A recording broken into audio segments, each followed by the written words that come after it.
帕克2026年最新中国预言中，美俄三国大战导火线是台湾毒气云袭击日本，影响台湾俄罗斯特大灾难时间点曝光。时间过得很快，传说中的赤马红羊灾厄之年说来就来。60年前，1966年正值丙午年，俗称火马年。那一年，中国爆发了文化大革命这场10年浩劫，社会动荡，生灵涂炭。而如今60年一甲子过去，2026年又逢火马年，人们不禁要问，历史的灾难循环是否会重演？这一年会不会再次经历天下大乱、大灾大难、大规模的流血事件？英国知名的灵媒预言家帕克对此发出了惊人的警示。他被誉为新诺查丹马斯，曾经准确预言新冠疫情、川普当选、英国脱欧和俄乌战争等大事，是目前网络上炙手可热的预言家之一。帕克有一个鲜明特色，就是在预言完天灾人祸后，总会给人带来希望，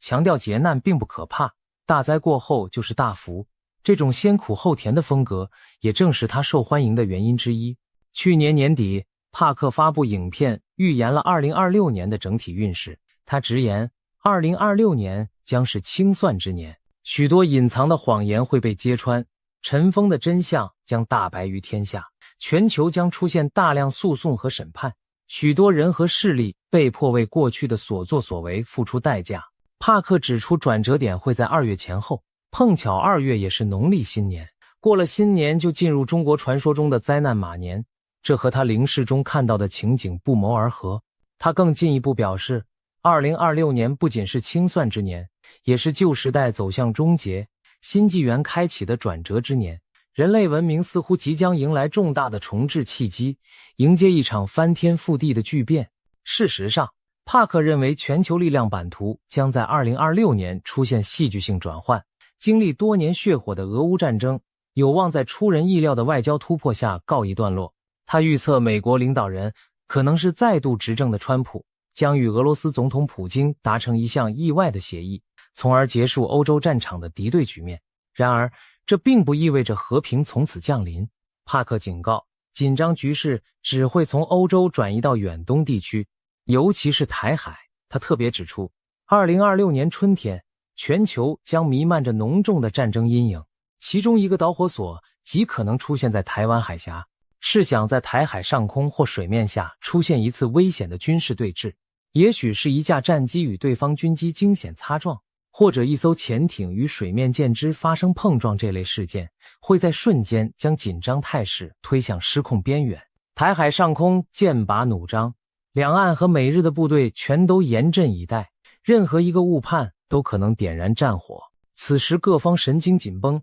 在高压对峙中极易出现擦枪走火。一旦战火被点燃，台海周边将陷入短暂而激烈的交战局面。或许我们可以想象这样一幕：某个昏暗的凌晨，中国沿海导弹基地突然发射数枚反舰飞弹，直奔台湾海峡中游的一支美日联合舰队而去。美军神盾舰雷达发现来袭导弹，紧急开火拦截，大气层中划过一道道火舌，惊醒了海峡两岸沉睡的城市。最终，一枚飞弹突破防御网，命中一艘日本驱逐舰，爆炸的火球照亮夜空，电光火石间，局部战端正式打响。作为报复，美军舰队随即发射多枚巡弋导弹，精确摧毁了发射飞弹的中国沿岸基地。台湾的防空部队也全线戒备，误以为遭受攻击的解放军对台北发射了一枚东风导弹，所幸该弹落入大海，未造成伤亡。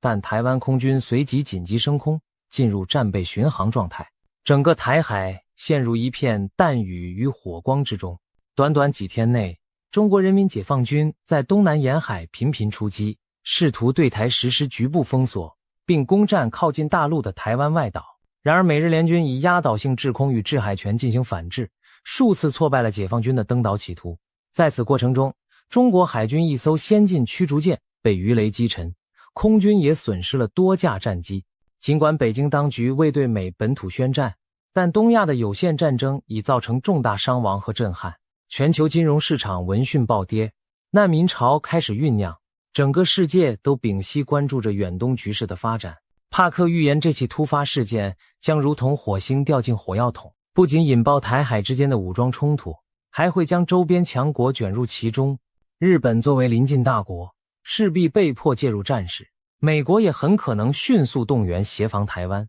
短时间内，美中俄日四国全被牵动，形成一次新的四国大战。帕克强调，美中俄三方的对峙其实早已在暗中酝酿多时，如今终于因台海的火花被引燃。中国和俄罗斯将加紧构筑对抗美日的军事同盟，东亚上空重新出现冷战式阵营对立的局面。那么，这场由台湾问题引发的冲突会不会演变成世界大战？帕克认为，战局虽凶险，但可能以一种间接战争的形式发生，而非超级大国直接正面核对抗。所谓间接战争，就是透过代理人之战或局部交火来较量，各强国避免直接对彼此本土动武。然而，即使是局部的代理冲突，其规模和影响也将前所未有。帕克提到了印度占星推算的一个关键时刻，3月25日前后，太阳与土星相合，将成为重大冲突的触发点。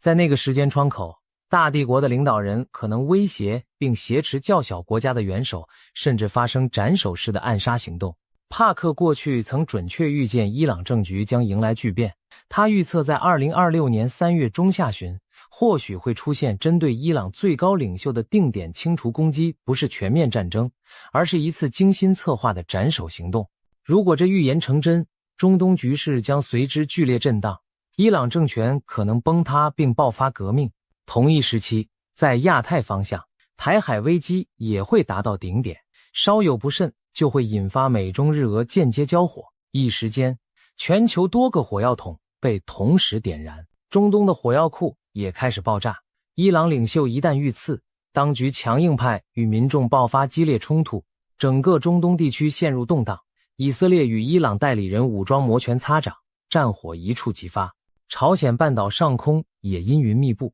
北韩趁机试射导弹挑衅，韩国和驻韩美军迅速进入戒备状态。南亚方面，印度和巴基斯坦因边境摩擦剑拔弩张，甚至中国西部边境也出现军队集结的异动，连远在南美洲的委内瑞拉反政府势力都趁势掀起推翻独裁者的浪潮。世界磅礴整体滑向战乱的深渊，战争的烈火一旦烧向东亚，最大的震撼将落在中国自身。帕克预言，中共政权会在这场冲突中遭受致命重创，进而走向不可逆转的崩溃。可以设想，台海战端一开，中国即使没有与美日发生核战，也将遭到前所未有的制裁与封锁，经济陷入绝境。中国经济本就隐患严重，一旦再被战火拖累，更是雪上加霜。帕克形容中国的垮台过程犹如冰川式瓦解，表面上庞大坚硬，实则内部早已布满裂缝，在外部打击和内部崩解的双重作用下，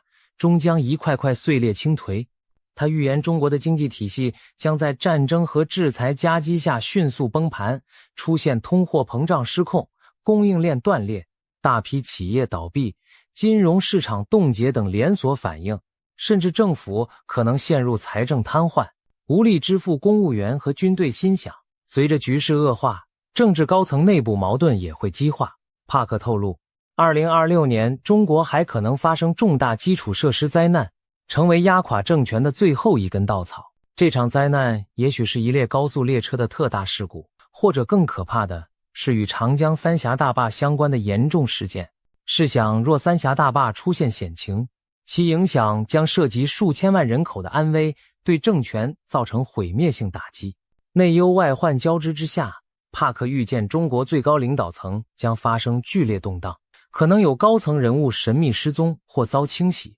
甚至习近平的健康都会急剧恶化并最终退位。种种迹象显示，中南海权力核心正在土崩瓦解。帕克预言习近平将被迫下台，或因健康问题，或因党内逼宫。随着最高统治者倒台，中共体制失去主心骨，全国各地陷入群龙无首的混乱状态。此时的中国内部局势陷入失控边缘。北京市民惊恐地发现，政府部门已无人维持基本秩序，银行挤兑风潮四起，超市货架被一扫而空，街道上时有绝望的民众集结抗议，武警和军队奉命镇压，却也有部分官兵同情百姓而放下武器。多年的高压统治在顷刻间土崩瓦解，民众再也不畏惧，手无寸铁地走上街头，高喊要自由、要食物的口号。一些偏远省份的官员干脆与北京断绝联系，开始自行治理当地事务。新疆和西藏地区的地方领导人宣布自治，赶走中共党官。当地民众在清真寺和寺庙的聚集中庆祝获得自由。东南沿海的广东、福建等经济大省则迅速组成临时联盟，自行维持社会秩序，并与国际社会接触。他们公开表示欢迎民主选举和外资进入，庞佛一夜之间从独裁统治下解脱出来。驻扎在各地的解放军部队陷入群龙无首的困境，有的选择向民众妥协，有的则变成盘踞一方的地方武装。各路军阀雏形开始浮现，让人仿佛回到了100年前的军阀混战时代。世界各国对中国局势巨变既震惊又担忧。邻近的俄罗斯和印度匆忙在边境增派军队，防止难民涌入。同时，美国、日本等国迅速派遣特遣队潜入中国境内，试图确保中国的核武库和生化武器不落入恐怖分子或极端势力之手。一时间，中国领土内各种势力错综复杂，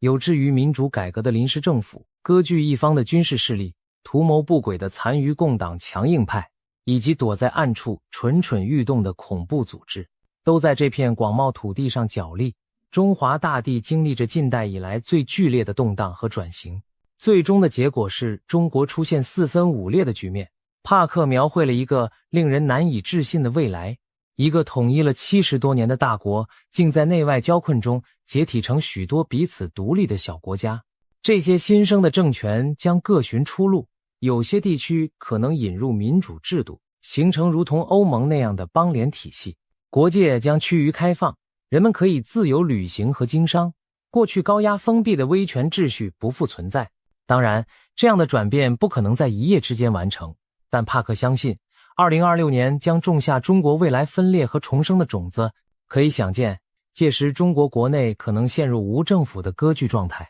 新疆、西藏等边疆少数民族地区趁机要求自治独立，广东、上海等沿海富庶省份成立自治政府，各路军方派系拥兵自重，华帝称雄。昔日中央集权瞬间土崩瓦解，民间长期遭压抑的自由呼声也会在乱局中高涨。公民社会的力量开始重新塑造国家的未来。有趣的是，这一幕似乎也印证了许多中国传统寓言对末代洪朝瓦解的描述。红旗落地，四海分疆。如今帕克眼中的画面与传说相符，令人不寒而栗的同时，也给人一丝新时代降临的曙光。然而，中共的倒台并不意味着世界就此太平。帕克警告，全球的紧张与混乱不会因中国政权更迭而立刻消解，恰恰相反，接下来数年，世界可能依然动荡，各种危机此起彼伏，人类庞佛走到了文明崩溃的边缘。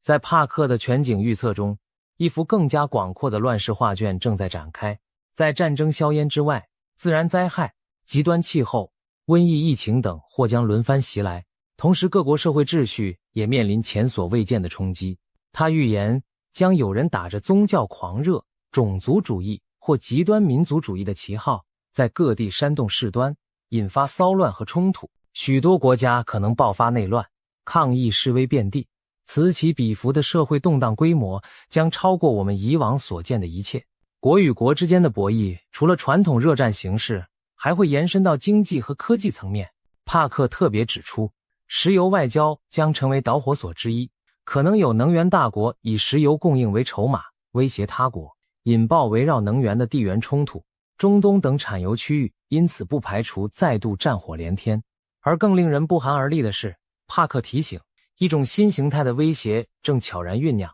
那就是所谓的科学恐怖主义。未来的战争不仅局限在陆海空与太空，还将渗透无形的网络空间和尖端科技领域。帕克预测，人类可能遭遇一场由人工智能主导的大规模网络攻击。试想一群隐藏在暗网背后的黑客，操纵着自学进化的 AI 武器对全球发动网战，银行账户莫名归零，电力和交通系统瘫痪，大量机密数据被清除或窃取。一夜之间，现代文明对电脑和网络的依赖反而成了致命弱点。我们熟悉的日常生活霎时停摆，秩序陷入混乱。试想在某个平凡的早晨，人们像往常一样准备上班，却惊恐地发现手机完全没有信号，网络连接中断，交通信号灯失灵，城市里一片混乱的车流堵塞，银行的 ATM 机器无法提供现金，超市的收银系统也因网络故障而瘫痪，购物者只能干瞪眼地看着货物却无法结账。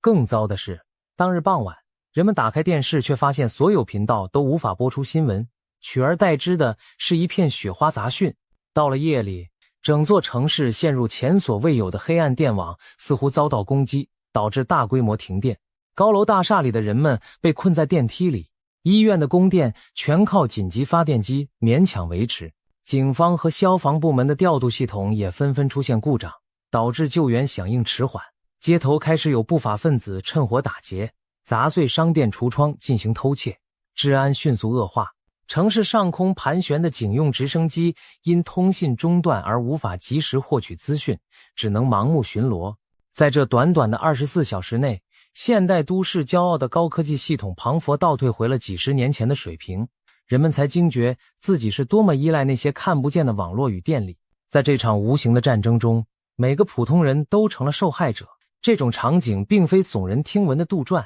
而是很可能真实上演的未来一幕。这绝非耸人听闻。帕克郑重警告大家，一定要将重要资料备份在离线的本地储存中，千万别只依赖云端，因为在未来的网络战中，云端资料库很可能首当其冲遭到破坏。除了网攻，其他形式的高科技恐怖活动也可能出现，比如不排除有人挟持基因工程技术，制造出全新的致命病毒在人群中散播，或者操纵成群的武装无人机袭击城市和基础设施，甚至发动太空战，使卫星纷纷坠落地面。过去只存在于科幻小说里的种种画面，都有可能在现实中上演。人类将第一次见识到科技反噬的恐怖，科技狂潮也会在经济领域引发震荡。帕克预言，2026年春季蓬勃发展的人工智能产业可能泡沫破裂，高估的科技股会突然暴跌，全球经济随之出现短暂而剧烈的衰退。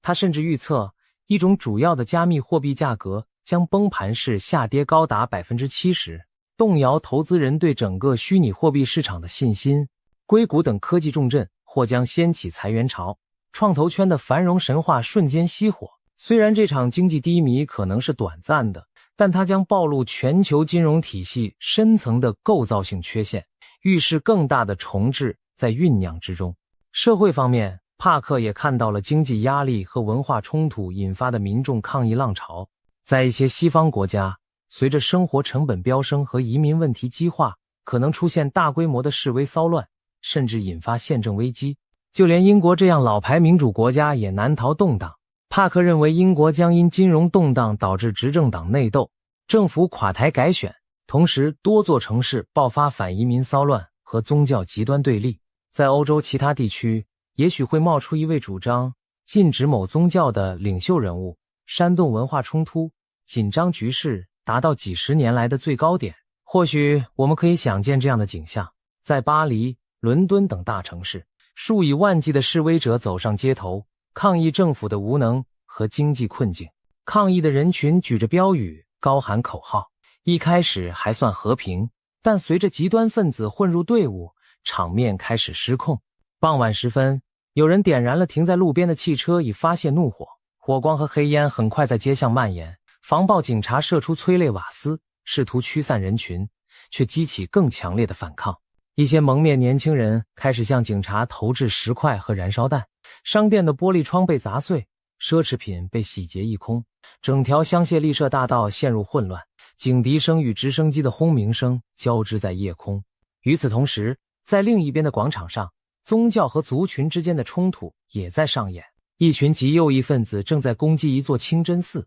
高喊排外的口号，而当地穆斯林社群则组成人墙，试图保护他们的礼拜场所。双方僵持不下，很快演变成肢体冲突，甚至流血事件。警方人手严重不足，只能眼睁睁看着多起冲突同时在城市各处爆发。这种种景象庞佛把社会撕裂成对立的阵营，让整个欧洲陷入几十年未见的紧张状态。至于美国，尽管帕克未详述，但从种种迹象看来，美国国内的政治极化与种族矛盾也可能在未来几年引发罕见的动荡。一场经济衰退和社会撕裂的夹击，足以让任何国家陷入混乱。由此展望，当战争、经济、社会三重危机交织，我们不禁要问，是否真有一只无形之手在将人类推向毁灭的边缘？好在黑暗中仍有亮光闪烁，帕克并非孤独地发出警告，他还特地请教了远在南亚的神秘智者们，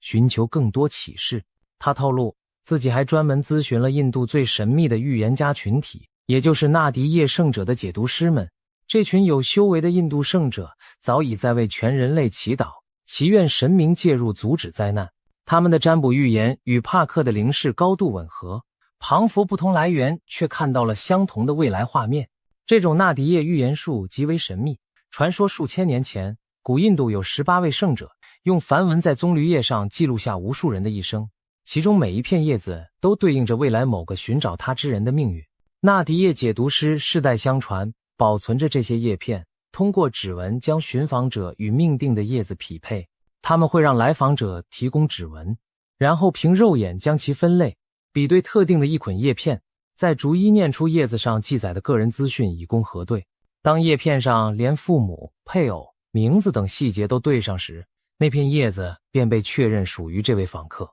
接下来圣者预言将揭示此人的未来。帕克亲身体验过纳迪叶的神奇，因此对其深信不疑。他找到的那片叶子不仅准确写出了他母亲的小名，甚至预言他此生将以灵媒预言家的身份闻名于世。如今帕克也将纳迪叶预言用于研判世界大事。他惊讶地发现，印度圣者从棕榈叶中解读出的未来图景与他自己灵视中看到的几乎如出一辙。接下来我们将看看这些惊人的灾难预警以及潜藏在幕后的神秘线索。在帕克的预言中，有一幕格外离奇骇人，让人想起末日启示般的场景。一团巨大的毒气云笼罩着东亚天空，所过之处生灵俱灭。帕克表示，早在2015年他出版的著作《来自宇宙的讯息》中，就曾预言未来会出现这样一团致命的气体云，威胁到整个国家的生存，并让全球陷入惊恐。而如今，这项惊人的预言似乎正在逼近现实。他透过印度古老的棕榈叶预言，找到了一个神秘线索。印度流传千年的纳迪叶预言术记载了许多未来事件。帕克曾亲赴印度，找到属于自己的那片棕榈叶，结果令他震惊不已。叶子上竟然清楚地写着他母亲的本名艾塞尔，以及他自称的名字维基。这等隐私细节在网络上完全无从查询，却准确无误地刻在数千年前的叶片中。这番奇遇让帕克对纳迪叶的神奇深信不疑，他更加认真研读其中对全球未来的预示。在那些带着神秘色彩的叶片预言里，出现了一个古怪的地名亚马。由于这些预言写成的年代久远，无法直接对应现代国名，但帕克推测亚马指的正是日本古代的称号大和 Yamato。 这意味着一场致命的气体云灾难将发生在日本附近。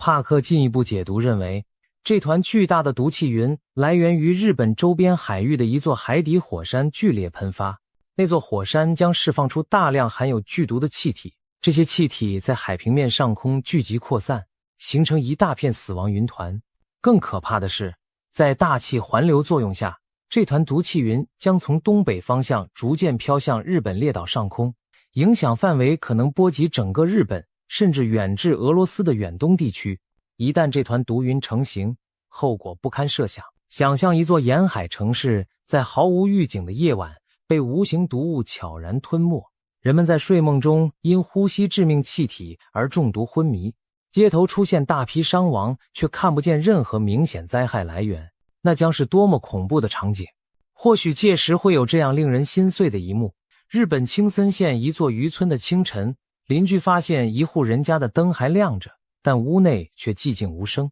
村民推门而入，惊见整个家庭5口人仍保持着睡觉的姿态，却早已没有了呼吸。他们脸上毫无痛苦的表情，只是庞佛就此安详的长眠。没有人知道，致命的毒气早已在夜半渗入这座村庄，夺走了一家人的生命。类似的悲剧在沿海各地不断上演。港口码头边有渔民倒伏在甲板上，再也没能醒来。公路上，一辆小车失控冲出路面，司机已经毒发身亡，车辆才无人驾驶地冲出护栏。一时间，整座日本北部地区求救电话响成一片，医院收治的患者全部神志不清，呼吸衰竭，让医护人员手足无措。这些画面透过网络传播到全世界，让所有人心惊胆战。如果这样的灾难降临，日本乃至世界都将陷入巨大的恐慌。日本作为高度工业化国家，人口密集，核电设施众多，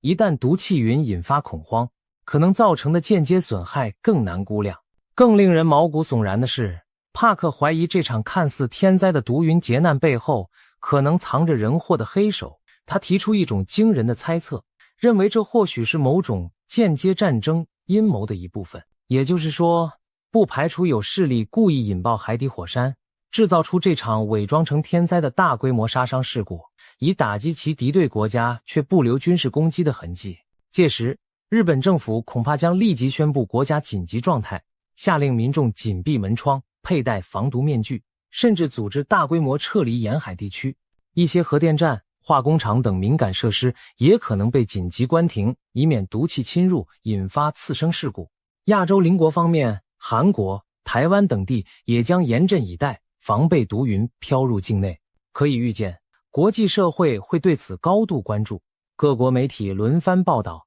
全球市场剧烈震荡，人们谈毒云色变。如果真是如此，那么笼罩日本的毒气云便不仅是大自然的异变，更是人类史上最阴险的隐形武器之一。究竟是谁会如此丧心病狂？是兵败的疯狂政权孤注一掷，还是恐怖组织掌握高科技予取予求？目前我们不得而知，但帕克给出的警讯已经十分清晰。2026年的日本以及整个东亚都必须对这种前所未闻的巨大毒云灾难提高警惕。除了东亚的毒气云外，帕克的预言清单上还有另一项令人胆寒的天灾，一场超大规模的海啸。他指出，在2026年年底前后，约10月或11月，印度南部沿海恐将突遭惊涛骇浪的袭击。这意味着一场类似2004年印度洋大海啸的特大灾难可能重演。帕克强调，这一讯息来自印度教中掌管毁灭与重生的神奇湿婆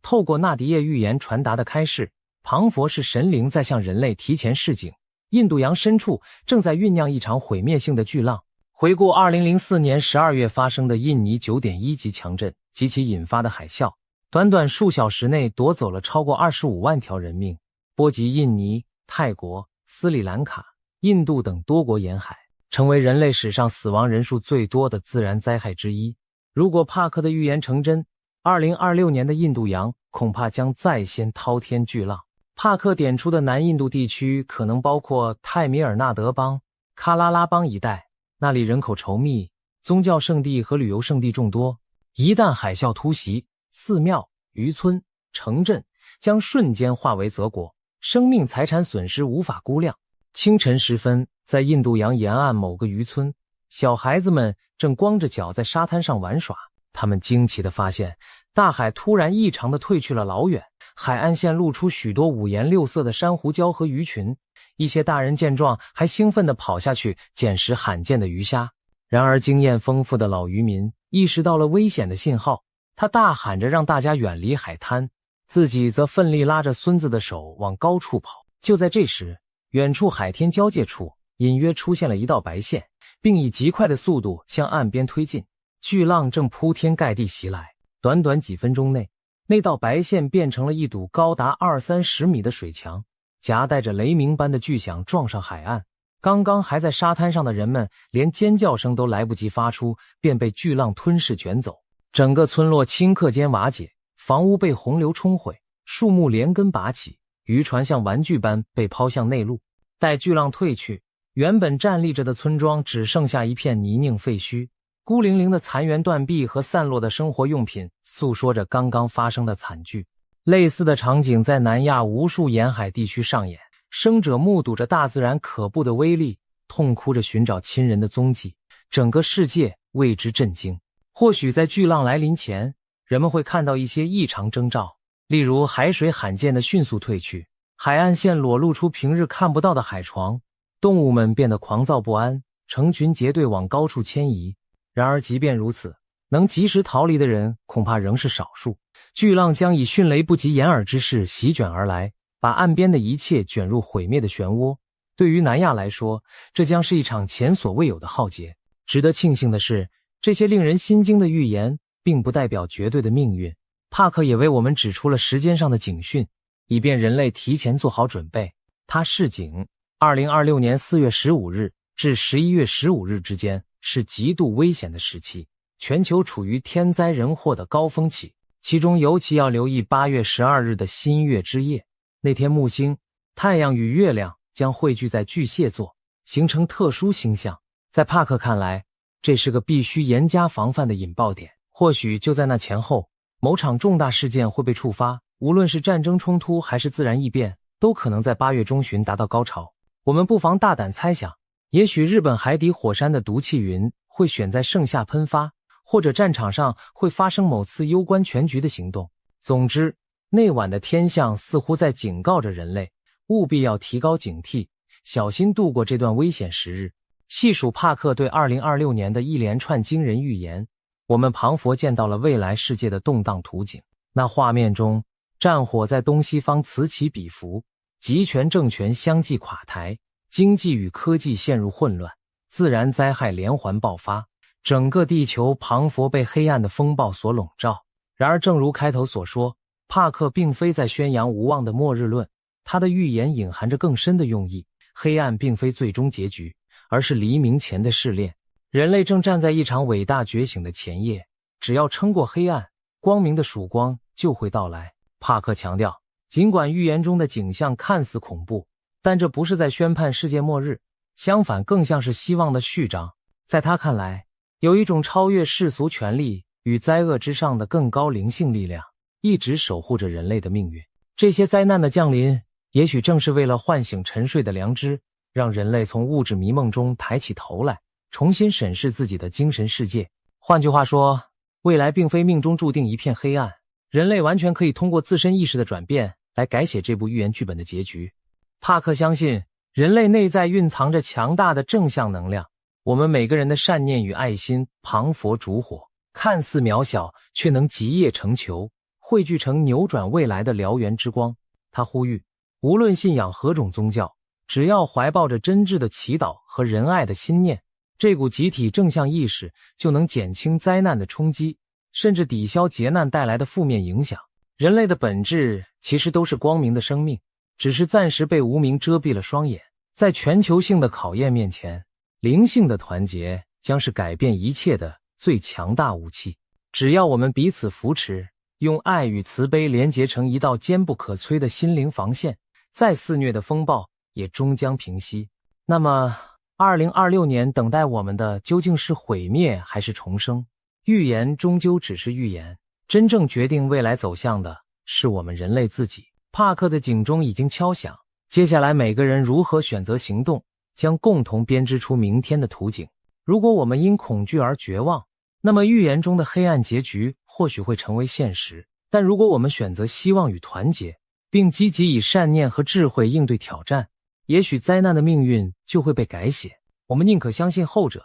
相信人类有能力扭转乾坤。或许这场2026年的大动荡，正是人类进入新纪元前的最后阵痛。在黑暗中摸索前行的我们，不妨将这一切视作灵魂的试炼。只要咬紧牙关，挺过漫漫长夜，迎接我们的将是浴火重生的黎明。历史的车轮已经启动，我们每个人都是推动它前行的力量。未来虽扑朔迷离，但希望永远与我们同在。就让我们怀抱希望，齐心协力，去迎接2026年那尚未书写的崭新篇章吧。这样的愿景也出现在许多古老的预言之中。在佛教典籍中，末法末劫之后将迎来弥勒佛下生，重塑人间正道。在基督信仰里，经过末日考验后，救主会再次降临，带来千年和平的国度。世界上许多文明都曾预言过大劫之后的新生，也许我们当下经历的正是那最黑暗的前夜，而黎明前的微光已隐隐出现在地平线上。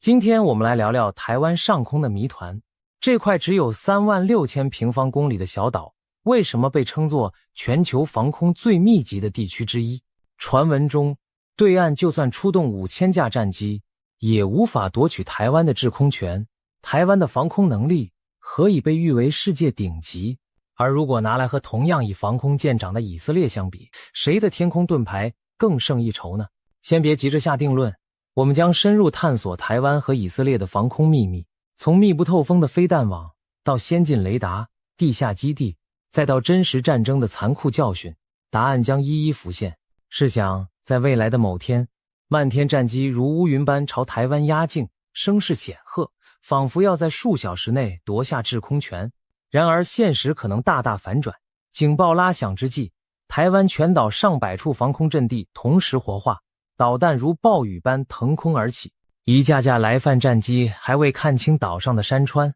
就被雷达锁定，迎头撞上高速拦截弹的网络。领头的战机惊愕发现，前方不是任其驰骋的蓝天，而是一座隐形的钢铁天网。短短数十分钟内，进犯的机群纷纷折损溃散，幸存者仓皇拉升脱逃5000架战机的庞大空中武力，就这样被一张看不见的网拦了下来。这绝非夸张的电影桥段，而是许多军事专家推演台海空战时得出的结论。台湾的防空火力之密集，反应之迅捷，令人生畏。有人或许会问，台湾真的有这么厉害吗？让我们从数据和现实说起。根据外国研究报告指出，台湾的防空飞弹部署密度高居全球前列，在飞弹数量上仅次于以色列。要知道，以色列常年处于高危环境，一直被视为世界防空第一强国，而台湾的防空导弹密度竟然接近以色列，甚至在某些层面上还更胜一筹。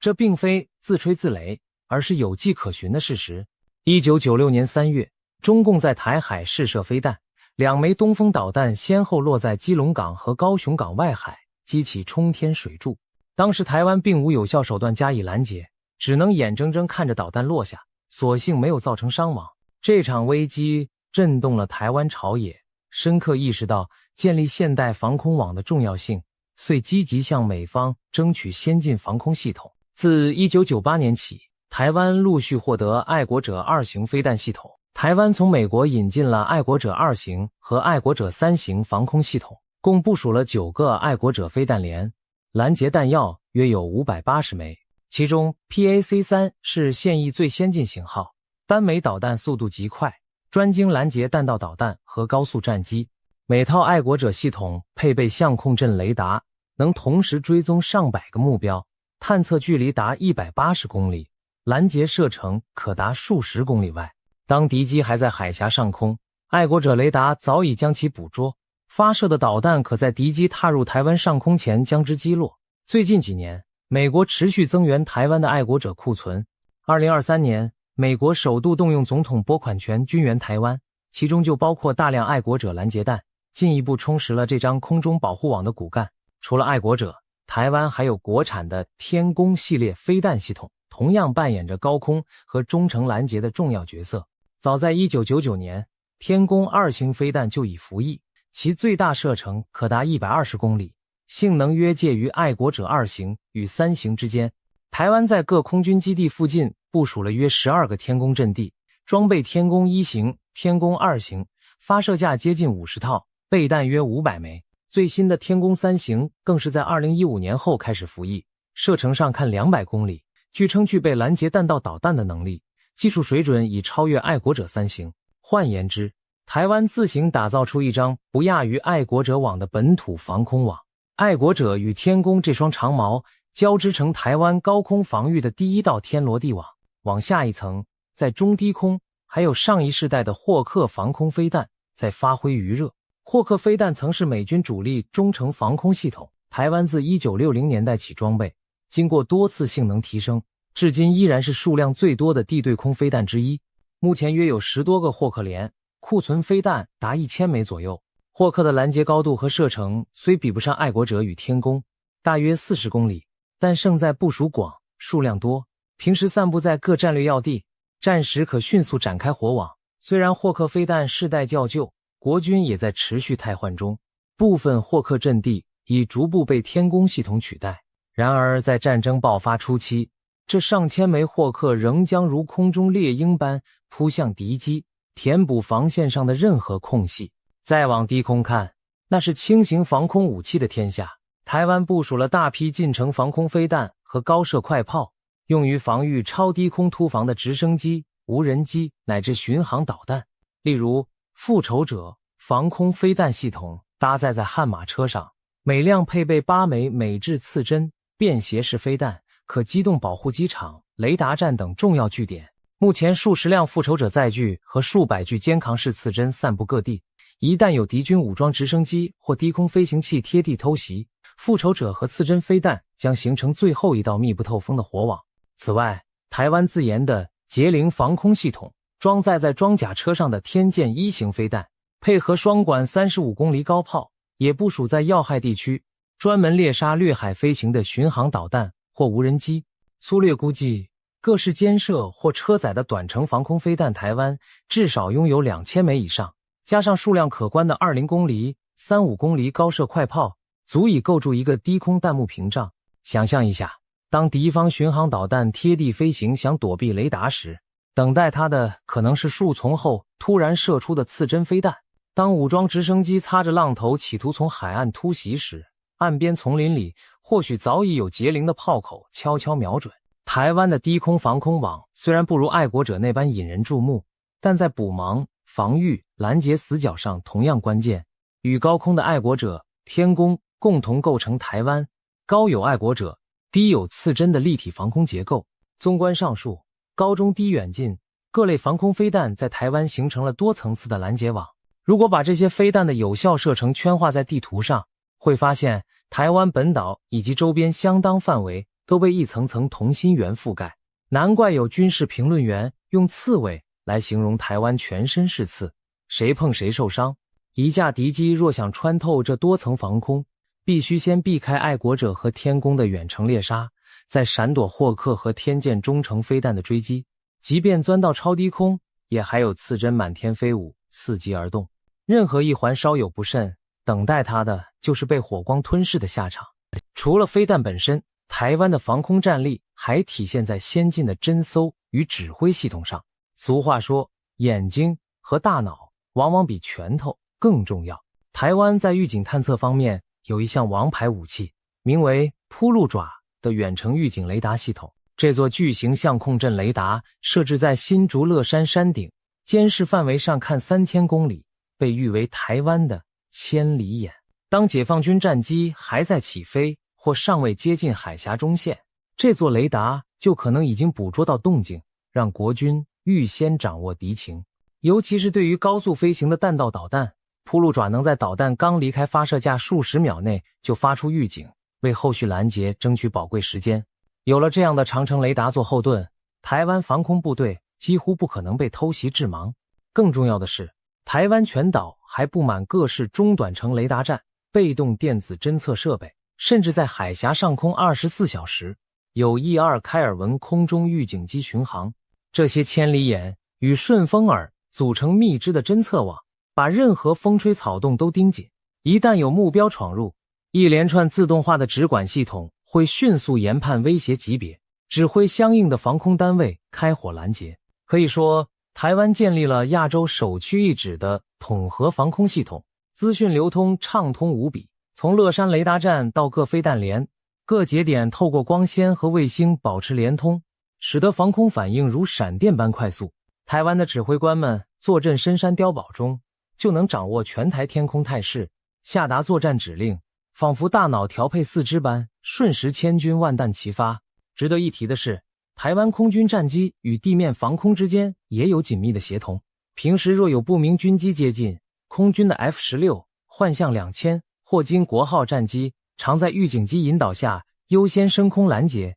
尽量在远距离将敌机赶离，以免动用宝贵的地对空飞弹。但若敌方攻击波规模过大，或者我方战机因跑道受损无法起飞，那么所有拦截任务就交由地面防空网全权承担。这种双层互补的防空机制，使得台湾的制空权防御更加可靠而灵活，不致因单一环节失效而全面崩溃。因此，综合地形、设备、战术和决心，台湾构筑出一个令人生畏的天空堡垒。不妨参考最近的俄乌战争。2022年，俄罗斯入侵乌克兰，上千架战机却迟迟无法掌握乌克兰的制空权。原因就在于乌克兰残存的防空飞弹部队虽然装备的是老旧的 S-300和山毛榉等苏制系统，但仍多次击落俄军战机和巡航导弹，使俄军不敢贸然贴近。连乌克兰这样有限的防空火力都能让空中强权投鼠忌器，更何况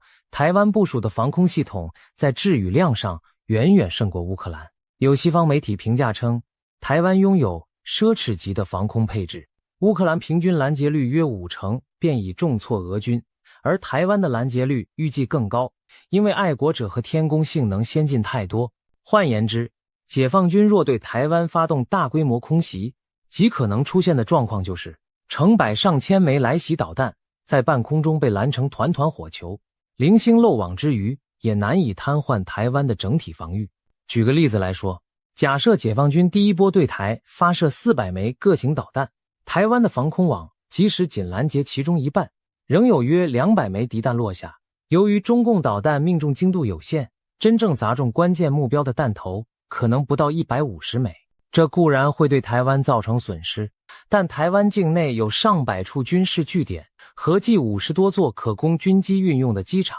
区区100余枚弹头远不足以全面瘫痪防御。相反地，经此一轮后，共军短程导弹库存已消耗大半，台湾空防主体仍在，后续还能持续拦截。由此可见，单靠饱和导弹攻击绝非万灵丹，不但不能一击奏效，甚至可能让侵略者自身先陷入弹药穷竭的困境。然而，难道台湾的空防就真的毫无破绽吗？面对解放军空前庞大的导弹与机群，台湾防空还是得慎防几个挑战，其中最大的一点就是饱和攻击，这也是以色列近年来面对的新难题。在2023年10月的冲突中，哈马斯武装突然向以色列发射了超过5000枚火箭弹，一时间也让号称密不透风的铁穹系统出现了拦截不及的状况。因为哈马斯一次齐射的火箭数量远超以往，超出了铁穹单波次的拦截上限，导致仍有约1000枚火箭落在以色列境内，造成了伤亡和破坏。虽然铁穹随后调集增援，拦截率逐步回升，但这次教训证明，再精良的防空也怕弹海战术。对台湾而言，共军未来可能同样会用远程火箭弹对台进行饱和攻击，消耗掉台湾的爱国者防空系统或其他高价值拦截弹。试想，一枚爱国者飞弹价值数百万美元，用它去打几万元造价的简易火箭，经济上极不划算。然而战时威胁当前，再贵也得打下来。于是，一旦共军有计划地以廉价弹药不计代价齐射，台湾空防网也可能出现类似铁穹那样捉襟见肘的时刻。此外，共军也可能运用电子战和斩首突袭手段来削弱台湾防空。解放军装备有歼 16D 电子战机、各型强力干扰器与反辐射导弹，战时势必全力压制台湾雷达与通讯系统。同时，数量庞大的侦察打击无人机可能从多方向渗透，寻找防空弱点进行攻击，甚至派遣特种部队潜入台湾，破坏重要雷达站或导弹阵地的行动也不能排除。这类多维度袭击将对台湾防空构成巨大的挑战。国军针对这些威胁正积极准备，包括加强雷达站工事和备援系统，确保即使主雷达受干扰毁损，也有备用雷达接替，部署少量陆基近防武器，如高速机炮和干扰设备对付小型无人机，并研发新式反无人机技术。在指挥体系上，台湾防空采用分散多重备援架构，各单位能自主演算目标，不完全依赖单一指挥中心，因此抗电磁干扰打击的存活力较高。整体而言，电战与斩首奇袭是台湾空防的另一项隐忧，必须随时提防。随着无人机和匿踪技术的不断发展，未来的防空对决恐怕将更加复杂。历史经验也告诉我们，巧妙的防空部署足以弥补技术劣势。1999年科索沃战争中，南斯拉夫防空部队曾用苏联老旧导弹击落美军号称隐形的 F-117夜鹰战机，震惊世界。这说明只要战术得当，防空系统也能捕捉并击坠先进匿踪目标。台湾国军显然也研拟了对付共军歼20隐形战机的方案，包括升级长波雷达软体，采用多站感测、交叉定位等方式，以提高发现逆踪飞机的概率。只要台湾的探测网和武器保持运作，解放军即使拥有逆踪战机，也不敢贸然闯入台湾的防空识别区，否则稍有不慎，就可能重演 F-117被击落的戏码。我们转头看看中东，以色列的防空体系长期被誉为全球第一，这套体系的形成与以色列数十年来血与火的战争历练息息相关。早在1967年六日战争中，以军先发制人，瘫痪阿拉伯联军空军，取得了战场制空权。然而1973年赎罪日战争时，以军战机遭到埃及、叙利亚部署的苏制防空导弹重创，损失惨重，迫使以色列痛定思痛，加强防空。此后，以色列在保持强大空军的同时，投入研发各层级的地对空导弹，从爱国者到自制的箭式反导，不断完善自己的盾牌。另一方面，以军在局部战争中积累了丰富经验，例如1982年黎巴嫩贝卡谷地行动中，他们运用无人机诱饵和电子战干扰，一举摧毁叙利亚20多座防空阵地，创下防空网被突破的经典战例。经过这些血的教训洗礼，以色列的空防日益强固全面。2023年10月，哈马斯的大规模袭击再度考验了以色列。哈军向以色列发射超过5000枚火箭弹，让号称固若金汤的铁穹防御系统一度出现拦截缝隙。但以色列空防体系的韧性随即展现，尽管第一波攻击造成损害，以色列很快调集增援电池，补充拦截弹，使铁穹拦截率回升。随后几天里，面对后续的火箭齐射，以色列还是稳住了阵脚。从这次冲突可以看出，以色列的防空体系拥有多层备援和强大的持久作战能力。以色列的防空策略与台湾有相似，也有相异。相似的是，两国都建立了多层级、多系统整合的防空网，密度之高在全球名列前茅。相异的是，两国面临的威胁类型和资源条件不同，因此在防空侧重上略有差别。我们可以从几个面向来比较。防空导弹密度，两国难分伯仲。就总体飞弹数量与国土面积比例而言，以色列长期以来被认为是全球防空最紧密的国家之一，但台湾几经增强后也直追在后。据估计，以色列部署有约10套铁穹、数套大卫弹弓、箭式和爱国者系统，拦截弹药总数在数千枚上下，而台湾各型防空飞弹的实际库存超过6000枚，密度名列世界前茅。如果以每平方公里拥有的防空火力计算，台湾和以色列都远超其他国家。更有意思的是，若只比较中程以上防空火力，台湾甚至可能比以色列更密集，因为以色列主要依赖空军来对付敌机，并没有像台湾这样针对大规模敌机侵袭部署如此多的中远程防空飞弹。拦截目标类型方面，以色列擅长对付火箭弹和弹道导弹等威胁，台湾则专注于猎杀喷气式战机和巡航导弹。以色列几十年来头痛的是邻国与恐怖组织的火箭弹和飞弹袭击，所以他们研发的系统从低到高覆盖了火箭弹、迫击炮弹、巡航导弹、战术弹道导弹等多种目标。尤其铁穹专为拦截火箭雨而生，这正是台湾目前欠缺的能力。假如共军如同哈马斯般朝台湾密集齐射上千枚小型火箭弹，台湾现有的爱国者或天弓飞弹确实不适合对付如此廉价而量大的威胁，有流弹打麻雀之忧。而在对付高性能战机方面，台湾的防空系统明显更有针对性和优势。台湾建立了完整的远中近程防空飞弹网，加上己方空军拦截支援，在面对大规模先进战机来袭时，抵抗力应比以色列更强。毕竟以色列周边近年来少有强大空军威胁，他们主要靠自家战机制空，地面防空更多是防飞弹，而台湾每天都要应对临近空域出没的共机，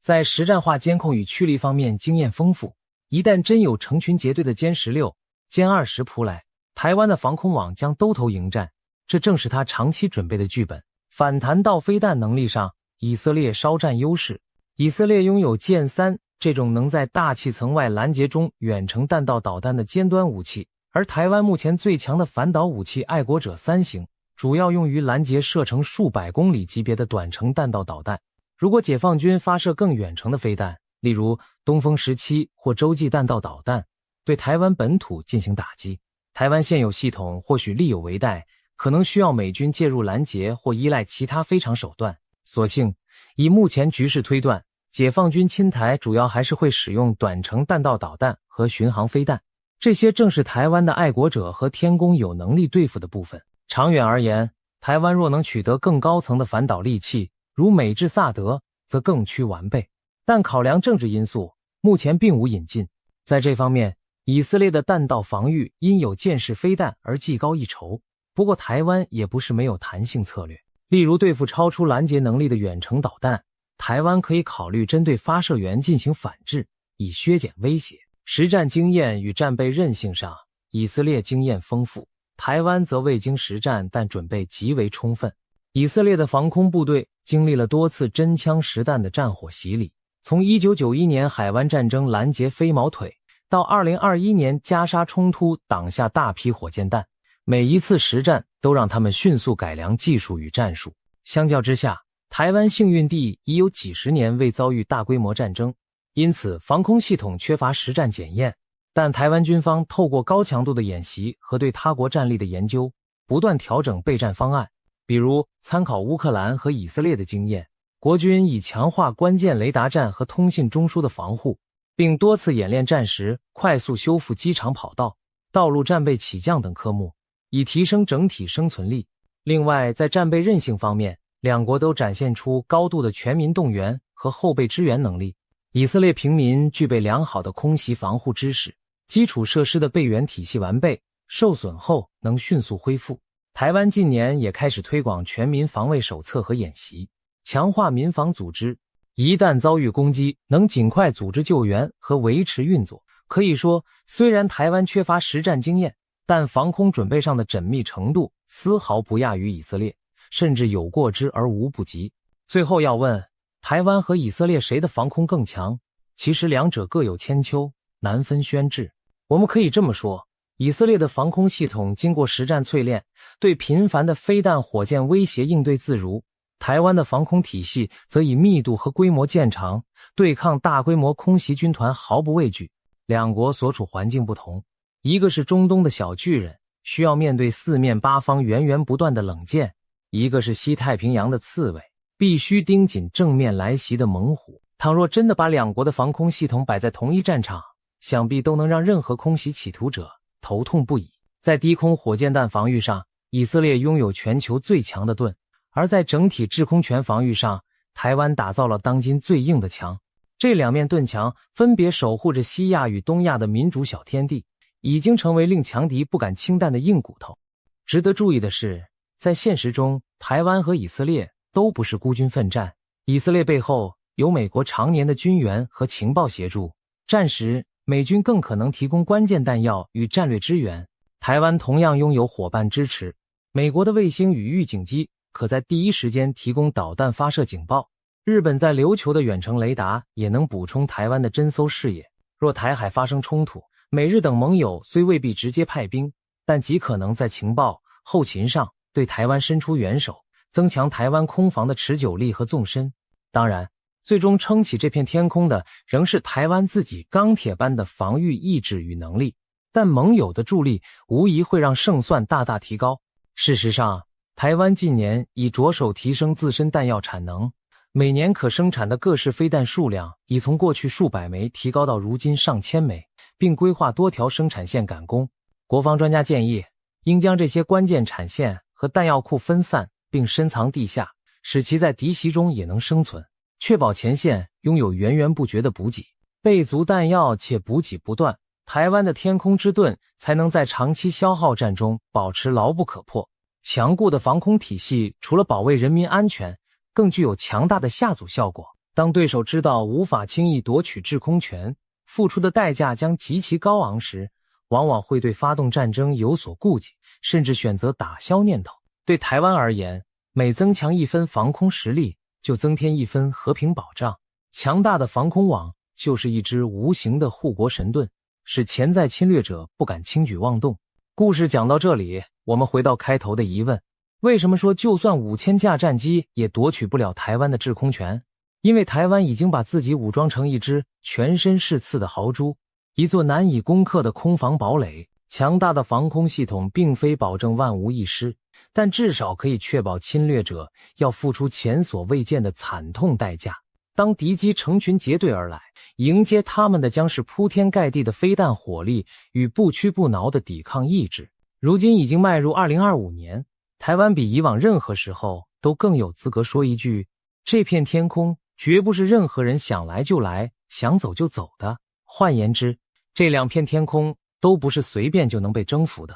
对任何蠢动侵略念头的人而言，台湾和以色列的天空正是梦魇的开端。一旦他们飞入这片禁区，最终体悟到的将只有一句话：这里是全球最难攻陷的天空之一。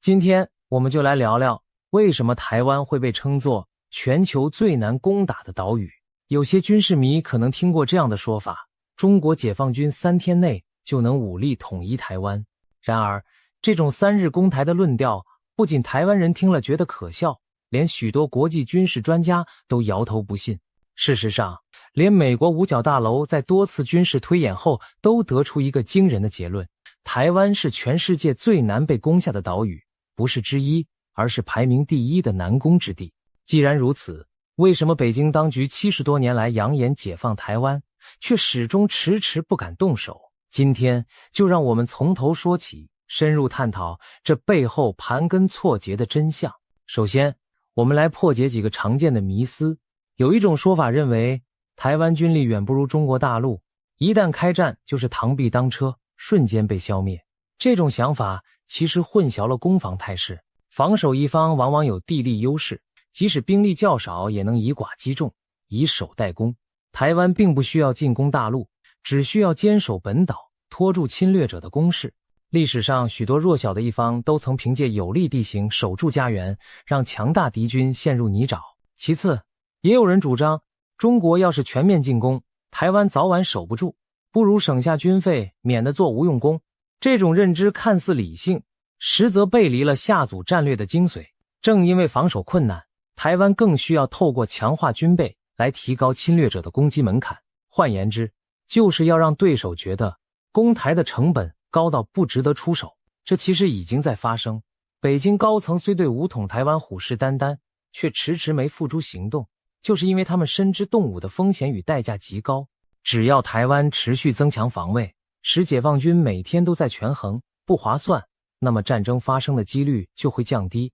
或至少被一再推迟。甚至还有一种荒谬的论调，到时候共军来了，我就挥舞5星红旗投降，这样他们会善待我。抱持这种想法的人，恐怕对集权政权的现实认识不足。侵略者不会因你的投降就对你客气。一旦台湾落入对岸军管统治，等待人民的多半是高压统治和自由的丧失。我们只要看看近年的香港变局，或者历史上被占领地区人民遭遇的待遇，就知道这种寄望于侵略者开恩的想法有多天真可笑。事实上，许多亲北京的网络舆论对攻台之战存在着天真的幻想，他们中有人鼓吹所谓千船齐发，全民皆兵，仿佛解放军只要出动几万渔船混杂在商船中，就能轻松运载大军渡海。还有人信誓旦旦地说什么解放军特种部队可以潜水、游泳、偷渡上岸，在台湾内部搞内应响应。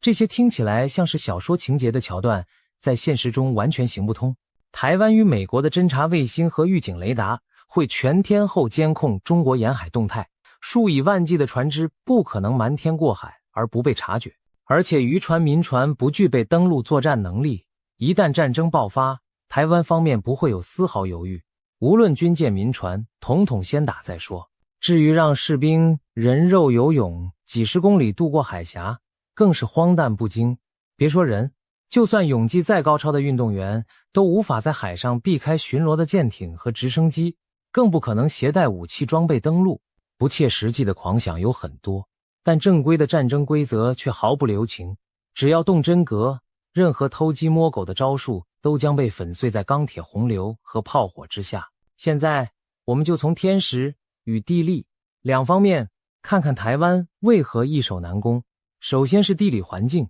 台湾是一座四面环海的岛屿，台湾海峡天险成了最好的天然屏障。这条海峡最窄处约130公里，不要小看这区100多公里的距离，在茫茫大海上，这相当于一道难以逾越的天堑。当年国共内战末期，解放军兵锋正盛，却在1949年登陆金门失利后，就再也没能越过金门、马祖，更别说渡过更宽广的台湾海峡。历史上，跨海远征往往充满风险。13世纪，蒙古帝国2次兴兵渡海攻打日本，都因为遇上台风惨败，留下了神风的传说。现代战争科技虽然进步，然而大自然的威力依旧不可轻忽。台湾海峡的恶劣天候更是让侵略者头痛，一年之中只有极有限的时段适合大规模渡海行动。由于每年夏季有台风来袭，冬春季又有强劲的东北季风，使得海峡经常波涛汹涌。据美国海军的研究，在一年里比较平稳的攻击窗口大概只有2个，一个是每年5月到7月初夏期间，另一个是在10月左右短暂的空当。解放军若想渡海，最好挑在这几个月份，否则就得冒着狂风巨浪的风险出航。如果时机选得不好，海象恶劣，运载部队的登陆舰队可能还没靠近台湾海岸，就因风浪损失惨重。想象一下，在惊涛骇浪中，数百艘载满士兵和坦克的船只颠簸分散，这对进攻方将是场灾难。当年2次大战盟军筹备诺曼底登陆时，就为了天气苦等时机，选在浪较小、月光微弱的清晨突击。对于攻台行动来说，气象条件同样攸关成败，稍纵即逝的天气窗口将大大限制解放军发动攻势的时机。就算解放军成功克服海峡天险，平安抵达台湾岸边，迎接他们的将是更严峻的地利挑战。台湾崎岖复杂的沿岸地形，台湾的海岸线可不是随便哪里都能轻易登陆。据常年研究两岸军事的专家评估，全台真正适合大规模2栖登陆的滩头可能不到20处，有种说法是只有14处主要登陆场。然而，这些寥寥可数的登陆点，每一处背后都隐藏着让进攻方头痛的地形障碍，要不是紧邻高山悬崖，就是贴近密集的都市建筑。美国战略研究学者易思安就形容，台湾的沿海地形对防御者而言简直是梦寐以求的天然堡垒。解放军纵使在沙滩上登陆成功，放眼望去不是陡坡就是高楼，根本没有广阔平原让他们长驱直入，取而代之的是一步一险，仿佛踏进层层陷阱。举例来说，北部桃园、新北一带的海岸有几处沙滩被视为解放军可能的首波登陆选项，因为一旦上岸，距离台北首都圈较近。然而这些海滩的背后，立刻就是台北都会区的丘陵和建筑丛林，守军可以居高临下，利用有利地形火力全开，而攻上岸的解放军部队反而陷入狭窄地形和密集巷弄，寸步难行。中部的彰化、云林沿海表面平坦，但泥泞沼泽遍布，河川交错，坦克和重装甲车辆稍不注意就可能深陷泥淖，很难快速推进。南部的台南、高雄附近拥有大型港口和沙滩，看似理想的登陆目标，可那同时也是台湾军队布防多年的重地。比如高雄左营军港和空军基地就在附近，一旦有沦陷危险，台湾守军势必会先破坏港口设施，炸毁机场跑道，宁可毁掉也不让敌军利用。攻上南部滩头的解放军很可能还没等扩大战果，就先要面对守军不计代价的反击与焦土策略。至于东部海岸，则几乎无处下手，花莲、台东一线多是山脉直冲海岸形成的悬崖峭壁，没有宽广的滩岸可供师级部队登陆集结，连接花东的公路和隧道又少又易守，东岸简直就是天险屏障。解放军如果绕到东部登陆，只会发现自己进退维谷，被高山和大海夹击在狭窄空间，后勤更难维系。此外，不要忘了台湾还有外围的岛屿防线，比如台湾海峡正中间的澎湖列岛，上头部署有雷达站和飞弹基地，俯瞰整个海域。澎湖本身地势平坦开阔，防守不易，也许北京方面判断攻下澎湖相对容易，然而澎湖守军肯定不会坐以待毙，一旦战事爆发，澎湖的飞弹和火炮会率先对登陆船团予以痛击。即便共军付出代价占领了澎湖，真正的挑战还在后头。台湾本岛距离澎湖还有数十公里，且得到预警的本岛守军早已严阵以待，沿岸火网只会更加密集。反过来说，如果解放军绕过澎湖，直接奔袭台湾本岛，又得承受背后澎湖基地可能对其侧翼的威胁。至于金门、马祖这类贴近大陆的小岛，虽然战略价值不如澎湖，但历史经验早已证明，攻占他们也绝非易事。1949年的古宁头战役，共军就是低估金门守军，结果遭遇惨败。今天的台湾本岛要比金门大上100倍，地形更险。解放军如果连小小金门都曾拿不下，又谈何轻易攻克整个台湾呢？总而言之，台湾的地形结构使之成为一座难以攻破的堡垒。登陆台湾的解放军将不得不面对多重地形挑战，先是在沙滩上挨炸挨枪，然后要涉过沼泽河流，再爬上山坡峡谷，最后还要进入城市巷战。在每一种地形环境下，防守方都能利用优势予以重创，而进攻方得随时切换不同战术和装备应对。美国智库学者林碧莹就指出，登陆台湾仅仅是问题的开始，后续穿越湿地、山区和高度都市化地带，每一步都需要不同类型的部队和武器支援。而更关键的是，这些登陆部队即使站稳了脚跟，并准备向内陆推进，又该如何维持补给线？漫长又脆弱的后勤补给将是解放军挥之不去的梦魇。从军事史的角度看，跨海2栖入侵一直是最艰巨的军事行动之一。强如拿破仑和希特勒在各自时代席卷欧陆，却都因英伦三岛隔海相望而无法征服。拿破仑曾准备浩大的登陆英国计划，最后因英国皇家海军的强大守卫作罢。希特勒在二战初期也制定过入侵英国的海狮计划，但由于无法取得制空权与制海权，计划终究流于纸上谈兵。反之，历史上成功的2栖作战往往付出了极为惨痛的代价。二战太平洋战场，美军从1942年瓜达康纳尔岛战役开始，一路跳岛推进，每登陆一座岛屿都需经历血战。硫磺岛战役中，仅面积不到台北市大小的一座火山岛，驻守的日军不到2万人，却让7万美军奋战超过1个月，付出近7000阵亡、26000伤者的巨大代价才攻下。之后的冲绳战役更是变成人间炼狱，美日双方合计伤亡超过25万人。这些战例说明，只要防守一方决心死守家园，即使兵力劣势，也能让攻方付出射人的惨烈代价。更值得注意的是，当年的硫磺岛、冲绳的守军都缺乏外援，且武器相对落后，即便如此，仍造成攻方巨大伤亡。而今日台湾的防御力量和国际支援远非当年日军可比，一旦作战爆发，解放军承受的伤亡恐怕只会更高。再看欧洲战场，盟军1944年在诺曼底登陆，成功开辟第2战线，是史上最大规模的2栖进攻。然而即使盟军在制空制海上均压倒德军，仍付出了至少1万人的伤亡才站稳滩头。诺曼底战役常被拿来与台海做对比，军事分析家普遍认为，如果解放军对台动武，所需投入的兵力规模、后勤复杂度和潜在伤亡数字将远超诺曼底登陆。台湾的地理、设防和反击能力使它比当年的诺曼底海岸更难攻略，难怪有人断言，攻打台湾对解放军而言将是不可能的任务，就像当年纳粹入侵不列颠一样遥不可及。再来谈谈后勤补给问题。军事迷常说，业余研究战术，专家研究后勤。战争打的就是补给线，一支远征部队要征服台湾这样的岛屿，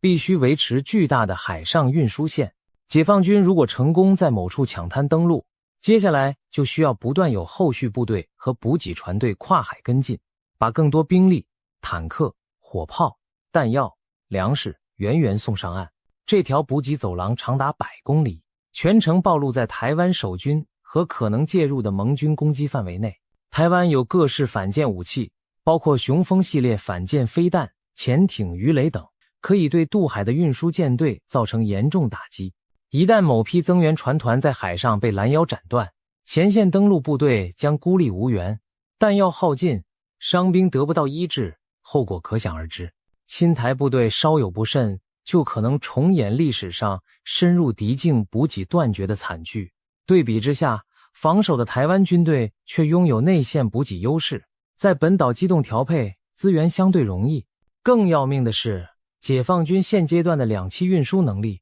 恐怕无法满足侵台所需的庞大兵力。要想有效占领台湾，有专家估计可能需要投入上百万兵力，而初期至少得有数十万人登陆。不过据外界评估，中国现有的登陆舰船数量一次也许只能投送2-3万人上岸，这意味着第一波登陆部队将极其孤注一掷，他们人数不占优势，却要正面冲击守军数十万大军。如果第一波无法迅速打通港口、机场，让后续大部队登陆，那这几万人随时可能被台湾守军包围歼灭。想想看，台湾现役部队20多万，后备部队100万计，即使只有一部分投入第一线，也远多于区区几万来犯之敌。除非台湾军民整体溃散，不然登陆的解放军很难长时间撑住。这就像二战诺曼底登陆时，如果盟军只派区几万人上去，却没跟上增援，那也早已被德军赶下海了。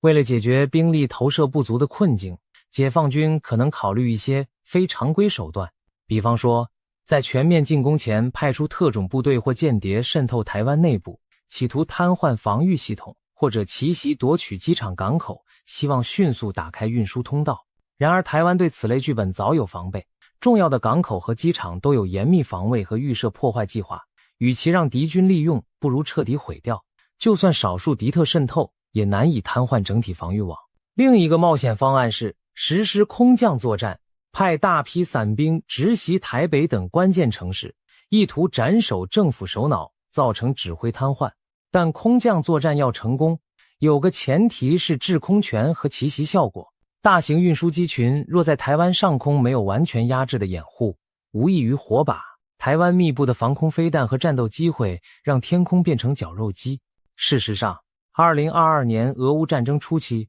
俄罗斯曾派空降兵突袭乌克兰首都机场，结果反被乌军包围消灭，损失惨重。这给世人再次上了一课，没有制空权的空降行动只会自取灭亡。解放军若妄图以直升机或伞兵大规模袭击台湾内陆，也将面临类似的命运。针对中共军力上的优势，台湾近年也调整国防思路，强调不对称作战的战略。所谓不对称，就是以小博大，以弱制强，专门发展能克制敌方弱点的战力。与其投入庞大预算去造同样昂贵的武器和共军拼消耗，不如花小钱办大事，打造一支灵活的刺猬部队。例如，台湾已逐步增加岸置机动飞弹部队，藏匿于机动发射车中的雄风反舰飞弹和天宫防空飞弹能在开战时四处机动，不易被定位摧毁，却能不断偷袭解放军舰队和战机。再如，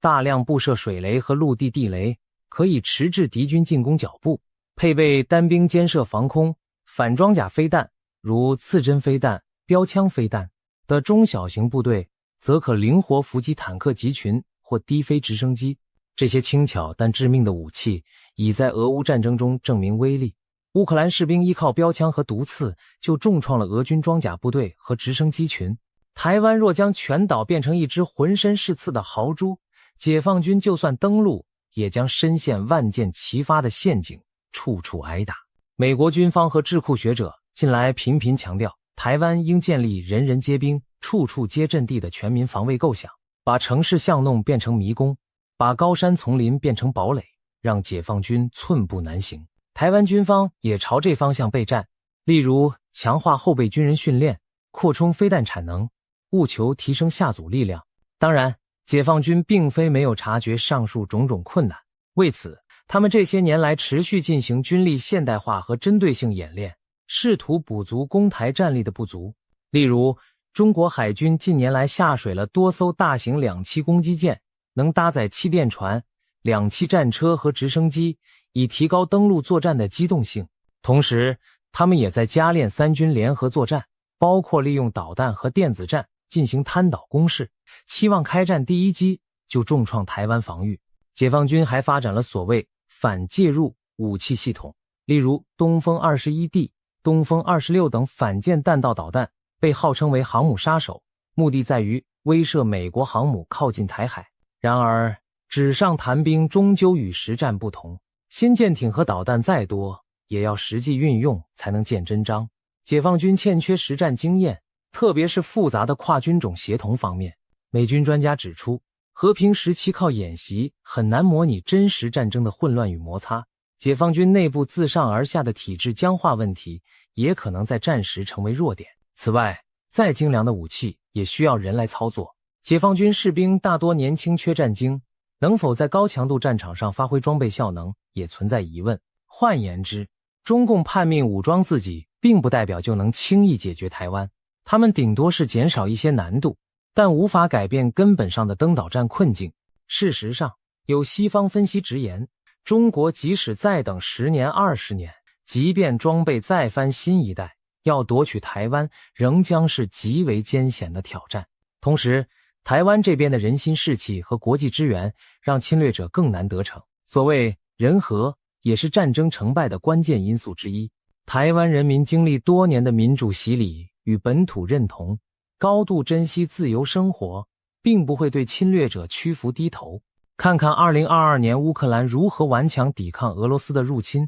就能明白，当一个民族被激发出保卫家园的决心时，所迸发的力量有多惊人。乌克兰军民的韧性给了台湾极大启示，弱小不代表投降，钢铁意志可以弥补武力的劣势，台湾军民同样会为了自己的家园奋战到底。相反地，解放军士兵真的敢毫无畏惧地登陆台湾拼命吗？他们大多数是独生子，平时缺乏实战历练，若看到身旁战友大量伤亡，士气能否维持是个疑问。尤其当他们发现台湾人并不把他们当同胞迎接，而是当侵略者痛击时，心理落差将非常大。澎湖的文史工作者陈英俊就说过，我们的士兵都是台湾人，会为保卫家园而战，这就有差。看看乌克兰吧，这种捍卫家园的强大意志将是台湾抵抗的重要支柱。正因为直接登陆作战困难重重，一些军事分析人士推测，北京可能选择其他曲线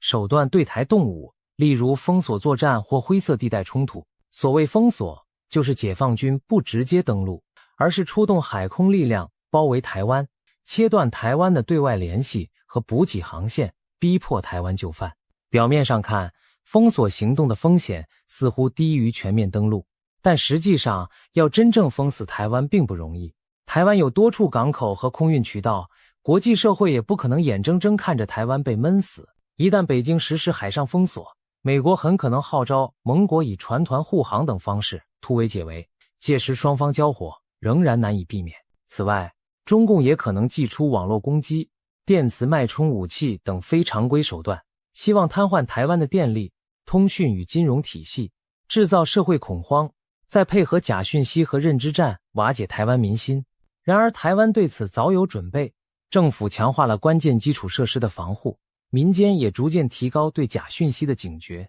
再者，这类软杀伤手段或许能造成一时混乱，但无法夺取实质控制。如果封锁久攻不下，最终还是得回到登陆占领这一步。而在此过程中，国际干预的可能性只会越来越高，战争规模有可能逐渐失控扩大。显然，任何替代方案都无法改变武力犯台的基本难题，只是在不同层面上碰壁而已。北京高层若真动手，原本的盘算必然是速战速决，企图在国际社会有效干预之前就让台湾屈服。然而这种电光石火的剧本几乎不可能如愿。2022年，俄罗斯闪击乌克兰的计划演变成持久苦战，就是前车之鉴。攻打台湾的难度远超乌克兰，一旦开战，很可能拖延数月甚至更久。对中共而言，战事一旦陷入僵局，内外交困将急剧加深，后果比一开始不打更糟。因此，除非他们对迅速取胜有绝对把握，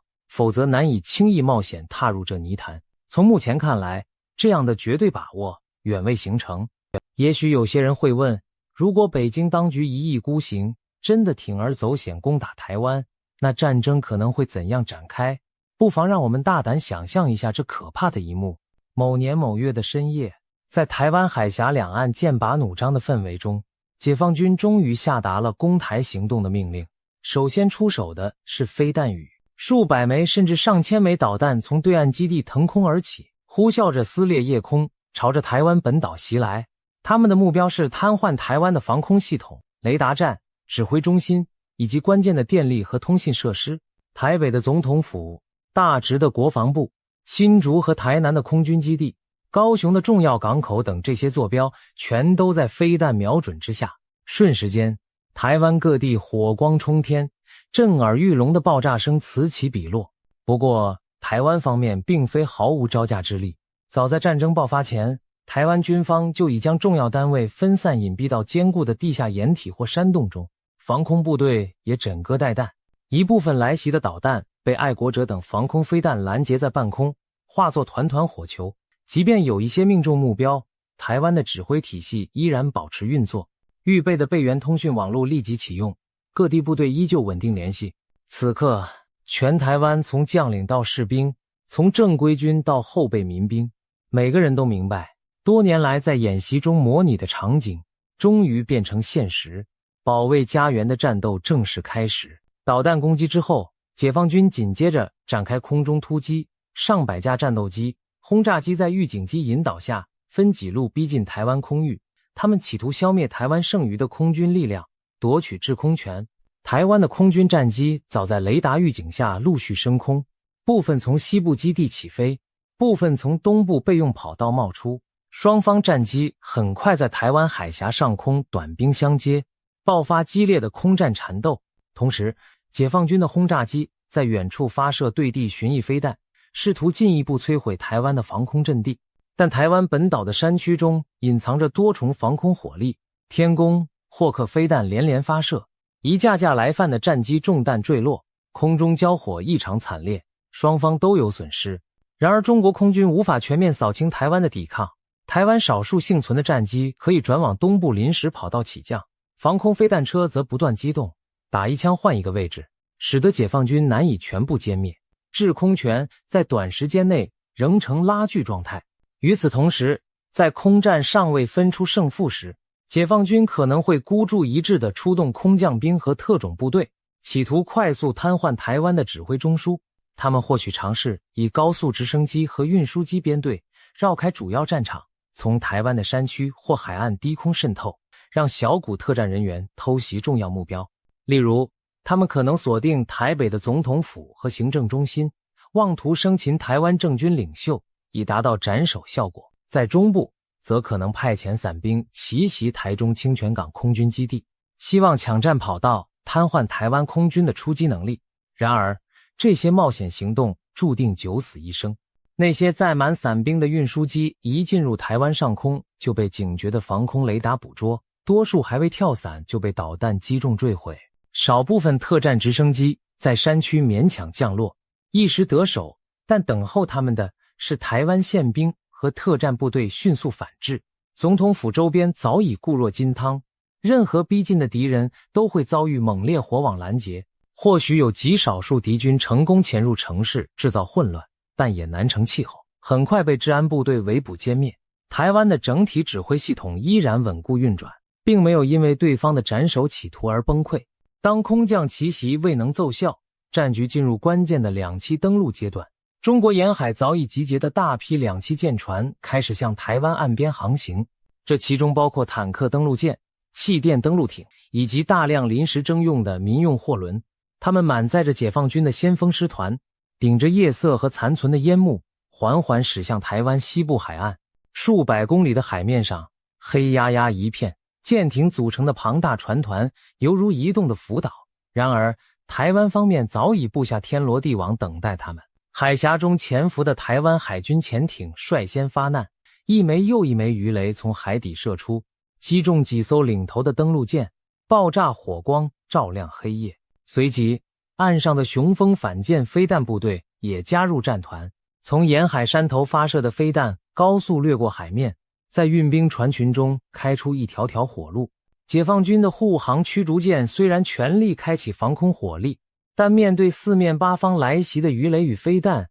仍然难以面面俱到。短短1-2小时内，就有数艘运输舰中弹沉没，数千名解放军官兵葬身大海。其余舰艇一时陷入混乱，船只彼此碰撞，有的忙着救援落水者，有的急于变换队形规避攻击。不过，尽管遭受重创，残存的解放军船团还是咬紧牙关向前挺进。趁着岸上飞弹库区重新装填的间隙，一部分登陆舰艰难地抵达了台湾某处海岸线的预定登陆点。拂晓时分，第一波登陆艇开始向沙滩冲锋。台湾守军早就在滩头部署了密集的地雷和拒马障碍，此刻所有火力一齐倾泻而出，岸防炮、重型机枪、迫击炮甚至反坦克导弹一同朝着接近海滩的小艇扫射轰击。许多登陆艇尚未靠岸就被炸得四分五裂，艇上士兵沉入波涛，也有一些顽强的解放军冲上了沙滩，立即陷入铁丝网和壕沟交织的死亡地带，被一一射倒。沙滩上弹片横飞，血肉横陈，短短数百公尺的距离成了地狱走廊。经过几轮牺牲性的冲锋，终于仍有部分解放军突击队突破了滩头封锁，他们踩着战友的尸骸推进到内陆几百公尺处，试图扩大登陆桥头堡。数十辆两栖坦克也摇摇晃晃地从海里爬上岸，加入攻击行列。台湾守军且战且退，把敌军引向预设的包围圈。同一时间，解放军后续梯队的登陆舰随即靠上已部分清理的沙滩，卸下更多兵力和装备。看似他们一只脚踏上了台湾本岛的土地，但严酷的战斗才正要开始。前进不远，解放军便遭遇早已设好的反装甲伏击阵地。随着几声沉闷的呼啸，台湾守军从隐蔽处射出的标枪飞弹精准命中领头的坦克，巨大的爆炸将整辆战车炸得掀翻。后续的坦克连忙开火还击，可四周目标难辨，敌人在暗我在明，完全陷入被动。陆续登岸的几千名解放军步兵开始向附近的一座城镇推进，却发现道路已被破坏，街道上架满路障。原本以为可以很快夺下的小镇，此刻宛如一座死城，但背后却潜伏着无数枪口。刚拐入一条巷弄，前头士兵就被冷不防射出的子弹放倒，一场残酷的巷战展开了。台湾守军熟悉地形，在楼宇间穿插伏击，而解放军官兵人生地不熟，每前进一步都要付出血的代价。一排排子弹从窗户、屋顶射向街上的亲军，迫击炮弹从天而降，击中拥挤的人群。解放军在狭窄街区无法发挥兵力优势，反而处处挨打，只能逐屋逐街强攻，伤亡人数与日俱增。战斗持续到黄昏，登陆的解放军部队伤亡惨重，却仍未能完全控制登陆点周边的城镇，他们的弹药和粮食开始告急，伤兵越来越多。更糟的是，原本预定傍晚之前必须抵达的下一批增援迟迟没有登陆上来。此时他们才惊觉自己的海上补给线可能已被切断。事实上，随着白天的交战推移，远方的美国、日本也逐渐展开行动。美军潜艇和日军反舰飞弹从第二波登陆船团集结的海域射来，给了解放军运输舰致命打击。许多载运后续兵力和物资的船只尚未接近台湾，就被拦腰歼灭于海面。没有了增援，岸上的解放军陷入孤军深入的险境。到了夜晚，台湾守军趁士气旺盛、敌疲我劳之际，发动反击行动。他们利用对地形的熟悉，迂回穿插，包围了敌军登陆部队的要害，切断其各据点联系，在各个击破。弹尽粮绝的解放军残部终于支撑不住，开始向沙滩撤退，试图撤回舰艇避难。可此时原本接应的舰船大多不是沉没就是远远逃开，岸边的解放军失去了退路。最后数千名奄奄一息的解放军士兵在沙滩上被四面合围，他们中有的试图负隅顽抗，有的扔下武器投降。战场上一片混乱与凄惨，疲惫不堪的台湾守军望着遍地残骸与俘虏，终于明白他们赢得了胜利。然而整个台湾也付出了惨痛代价，海岸城市残垣断壁，平民伤亡无数。上述这个假想剧本或许略显夸张，但它的每个细节其实都参考了专家们对台海战争的推演要点。例如2023年美国 CSIS 智库进行的兵棋推演表明，在绝大部分模拟中，中国都未能成功占领台湾。尽管台湾守军和美军盟军同样付出不小代价，但最终解放军往往因无法突破防线而退却。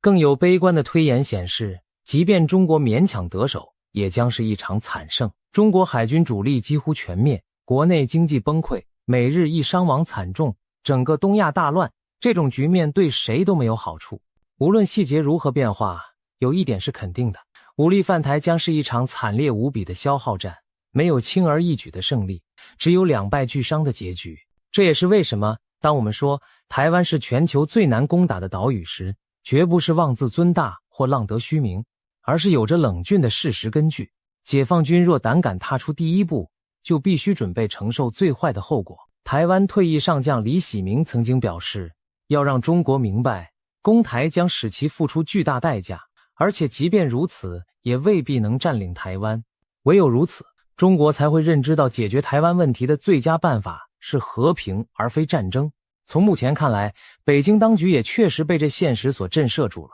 在没有十足胜算之前，不敢轻易发动攻击。值得一提的是，台湾之所以至今安然无恙，也反映出北京当局在战略上的两难处境。对中国领导人习近平而言，台湾问题既是他追求伟大复兴历史定位的关键，也是挥之不去的棘手难题。他一方面把统一台湾视为政治遗产的必要部分，另一方面又深知倘若诉诸武力而陷入泥潭，反而可能赔上中共政权的安危。因此，习近平上台以来，对台政策日趋强硬，高调宣示不惜一战的决心，但真正下达攻击命令时，却始终投鼠忌器，裹足不前。从2016年蔡英文上台到2022年佩洛西访台，中共军演频频，台海风云紧张，但北京依然没有逾越最后的红线，就是因为现实抉择太过残酷。可以预见，只要台湾维持足够的防卫能力并获得国际支持，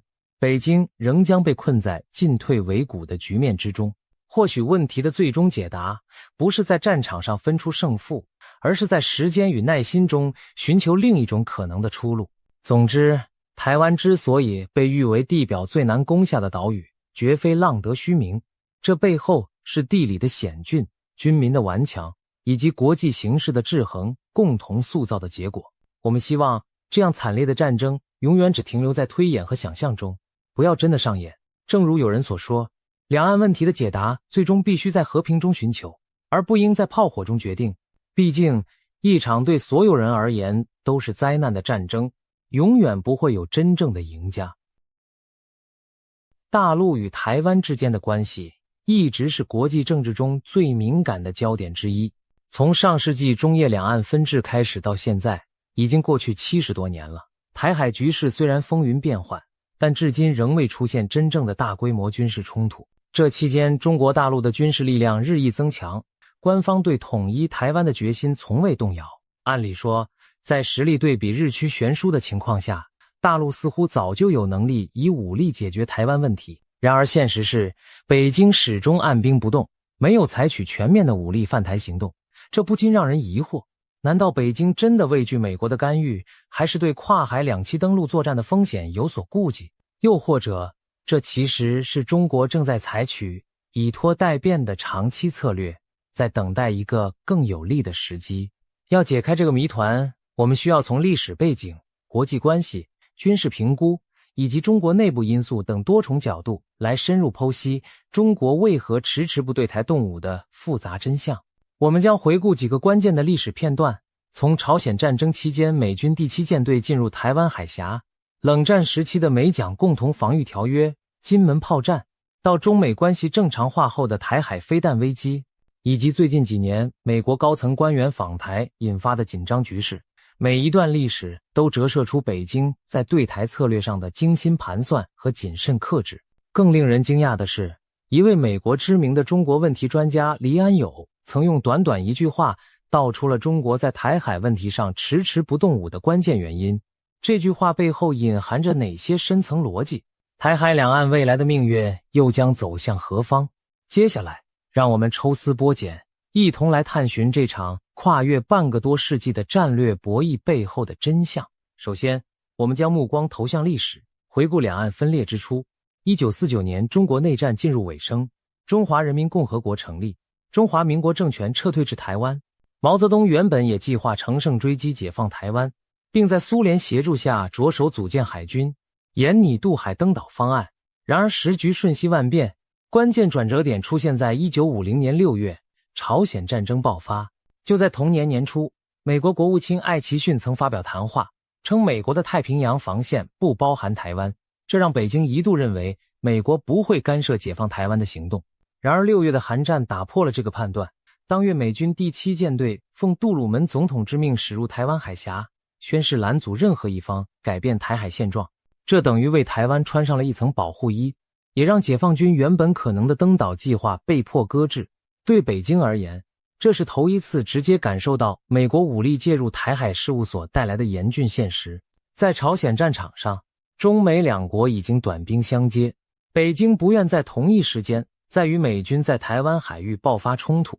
就这样，台湾暂时逃过了50年代初期可能面临的武力统一命运。彼时，中国刚经历常年战争，百废待兴，也需要时间休养生息，集中精力应对国内建设。因此，在韩战的阴影下，武力解放台湾的议题被暂时搁在一旁。不过，北京并未放弃以武力解决台湾问题的意图，而是在寻找更好的时机。韩战停火后，随着50年代中期中国国力和军力逐渐恢复，大陆开始以其他方式对台施压。1958年爆发的金门炮战，又称823炮击，就是一个典型例子。当年8月，大陆解放军突然对台湾控制的金门岛发起猛烈炮击，试图震慑台湾当局，同时也试探美国的反应。毛泽东此举除了军事目的，也希望借炮声鼓舞大陆民心，向国内宣示其解放台湾的决心。炮战持续了几个月，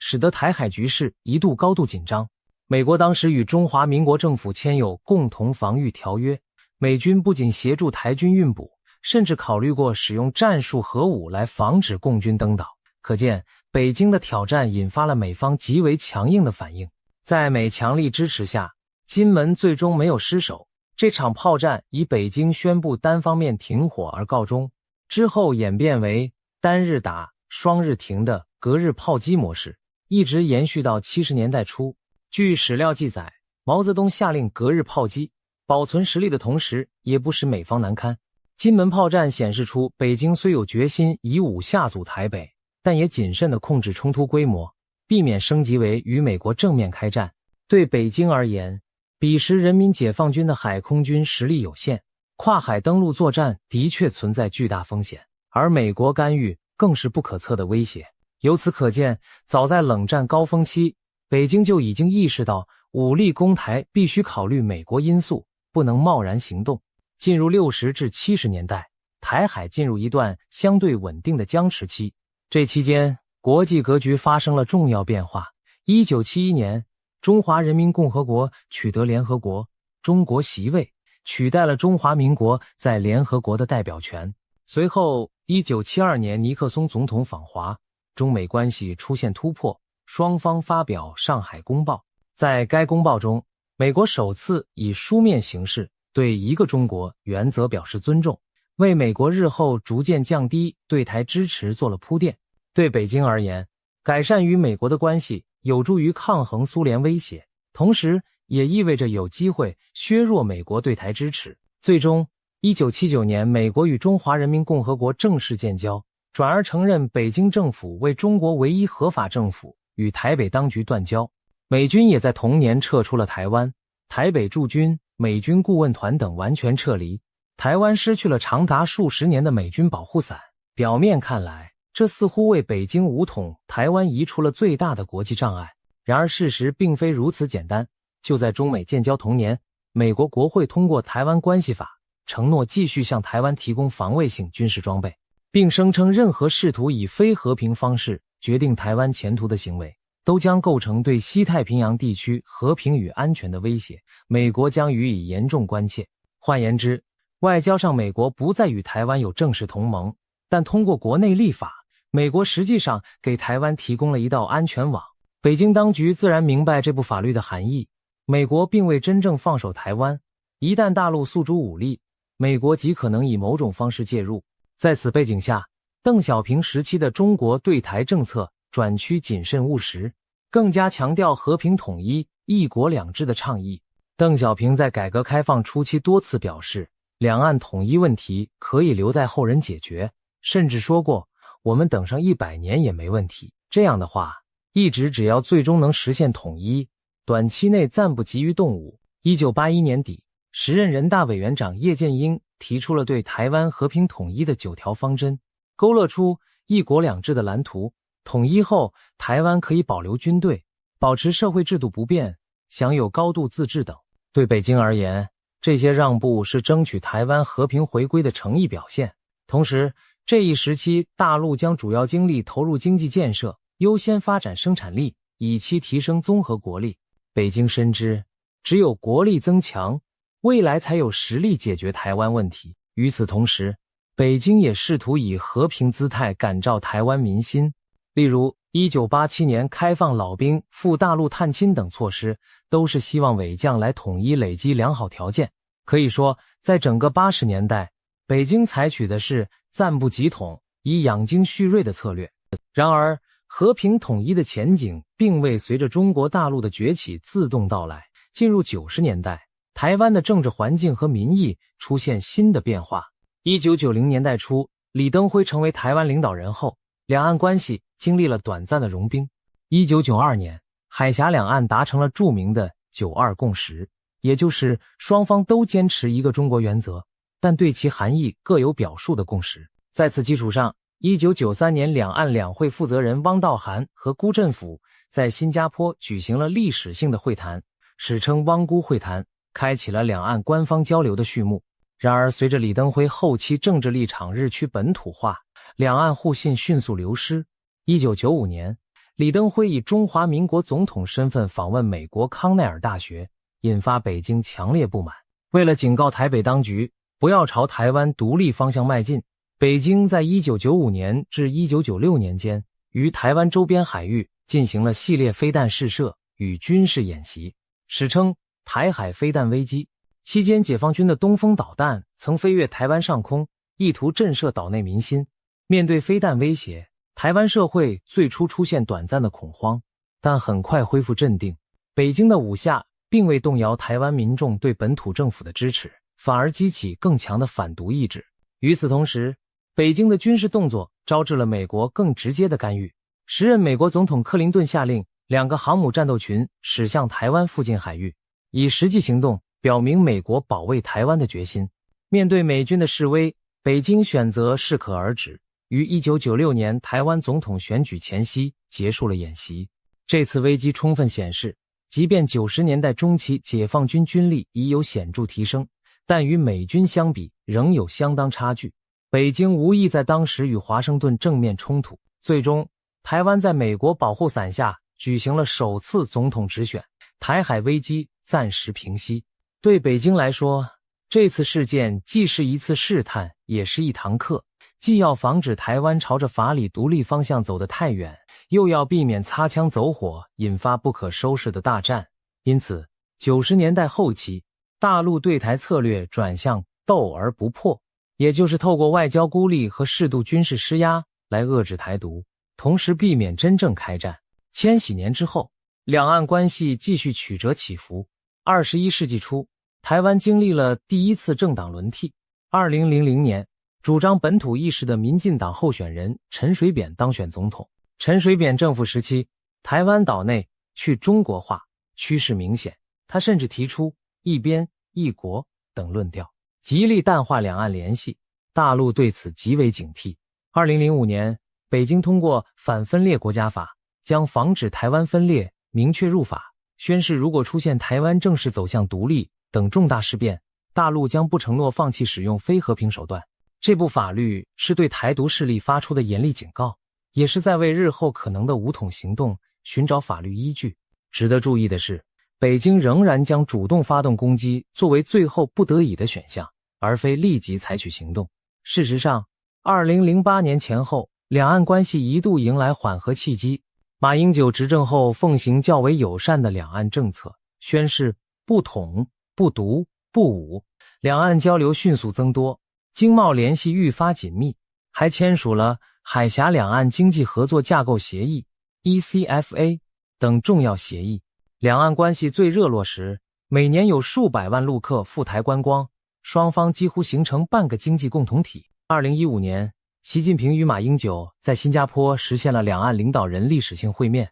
开创了两岸高层直接对话的先例。然而这种和缓并未持续太久。2014年爆发的太阳花学运暴露出台湾年轻世代对与大陆过度靠拢的警惕。2016年，民进党蔡英文上台，他拒绝承认9·2共识，导致两岸官方互动急动。随着蔡英文2020年高票连任，以及台湾本土认同感不断提升，北京对台政策再度趋于强硬。最近几年，尤其在中美战略竞争加剧的大背景下，台海局势又陷入多事之秋。2020年以来，解放军军机频繁巡航，台湾周边空域几乎已成为常态化的绕台军事压力。据统计，解放军军机扰台架次从2016年时每年不到10次，激增到2021年后每年超过上千架次。台湾防空部队疲于应对，北京此举旨在对台湾当局和支持台湾的外部势力，主要是美国发出警告。同时，华府方面也展现出更积极的挺台姿态。美国高层官员多次访台，国会通过了台北法案、台湾旅行法等提升美台关系的法案，对台军售案更是频繁出炉，提供包括战斗机、飞弹在内的先进武器。甚至有报道称，美军特种部队已秘密进驻台湾，协助训练台湾军队，双方互动使得台海情势更加剑拔弩张。2022年，美国联邦众议院议长南希·佩洛西不顾中方警告，执意访问台湾，这是25年来访台层级最高的美国政要。上一次有美国众议长访台还是1997年。佩洛西之行被北京视为对中国主权和国家尊严的严重挑衅。作为回应，解放军随即在台湾周边海空域展开了空前规模的军事演习，实弹射击的飞弹甚至飞越台岛上空，多个演习区块几乎将台湾本岛包围，这被视为解放军对台实施半封锁的预演。一时间，台海紧张程度飙升至数十年罕见的高度。国际媒体形容，台湾宛如进入了一场实弹版的古巴飞弹危机。尽管如此，在如此激烈的军事施压下，北京仍然把握了分寸，演习限期进行，并未真正登岛，也没有与临近海域的美军发生直接冲突。换言之，中方展现了强硬态度，但仍避免将事件推向失控的战争边缘。从这次危机可以看出，北京对于武力攻台依然保持极高的谨慎，在向内外各界宣示不惜一战决心的同时，又巧妙地避免了战端的实际开启。演习结束后，解放军并未撤回对台高压姿态，仍持续在台海附近巡航，显示北京对台警戒将成为新常态。纵观70多年的历史脉络，可以发现一条清晰主线：北京在处理台湾问题时，始终在强硬表态与谨慎克制之间寻找平衡。一方面，大陆从未放弃武统选项，每当台湾出现明显的朝独倾向时，北京都会通过外交手段或军事演习予以严正警告，力图不战而屈人之兵。另一方面，北京又总是设法将事态控制在可控范围内，尽量避免与美国等大国直接爆发军事冲突。官方口号是和平统一、一国两制，但底线是绝不放弃使用武力。这种能不战则不战，但绝不放弃战的战略忍耐与威慑并举方针一直贯穿至今，体现的正是斗而不破的艺术。那么，北京为何采取如此克制而耐心的策略？究其原因，有多重考量与顾虑交织其中。首先，无可回避的是美国因素。自韩战以来，美国就是台湾最重要的外部靠山，无论军售、情报还是外交支持，美国都给予台湾巨大的支撑。虽然美台之间没有正式同盟，但长期以来实质军事合作从未中断。北京官方常强调台湾问题是中国内政，不容外部干涉，但现实是美国的介入使台海问题国际化。北京清楚，一旦对台动武，几乎不可能不与美国发生对抗。尤其是近年来，美国总统拜登多次公开表示美军将保卫台湾，尽管白宫事后淡化称政策未变，但此类表态已令北京更加不敢掉以轻心。如今解放军军力虽大幅提升，但与经验丰富、环球部署的美军相比仍有差距。美军拥有多支航母编队、全球基地和实战经验，而解放军自1979年后就未再经历大规模战争。更何况美国还有日本、澳洲等盟友相助，地缘上日本与台湾更是唇齿相依。日本在冲绳和琉球群岛驻有大量美军，一旦台海开战，日本极可能为美军提供基地支援，甚至直接参战。澳洲也透过与美英组成的 AUKUS 联盟等方式明确站队。一场台海战事很可能演变为区域性乃至全球性的冲突，这是崛起中的中国最不愿面对的最坏情境。此外，中美都是核武国，一旦直接交火，核战风险将随之而来。北京决策者对此当然心知肚明，必然慎之又慎，利弊陷入与美国正面军事冲突的陷阱。其次，从军事角度考量，武力犯台本身就是极其复杂且风险高昂的行动。两岸相隔约130公里的台湾海峡是天然屏障，即便对现代化军队而言也是重大挑战。两栖登陆被视为现代战争中难度最高的作战样式之一，需要夺取制空权、制海权，并投入大量兵力协同作战。历史上的诺曼底登陆，即便盟军拥有绝对制空制海优势，仍付出惨重伤亡，可见登陆作战的残酷。一旦解放军登陆受挫，伤亡惨重，战局将急转直下，而再组织第二波攻势更会困难重重。近年解放军虽新造多艘两栖攻击舰和大型登陆舰，加强了海军与空降兵力量，但要跨越海峡进行大规模登陆仍然充满未知变数。台湾方面也并非手无寸铁，尽管总体军力远逊于大陆，但多年来在美国协助下部署了大量反登陆武器，包括先进的反舰飞弹、高机动岸防火箭以及缜密的海岸防御工事等。台湾军方近年更推行不对称作战战略，加强各种可重创登陆部队的武器，如布雷艇、无人机和巡弋飞弹等。如果解放军企图闪电突袭登陆，台军可能一时守不住滩头阵地，但若台湾及早预警，做好防御，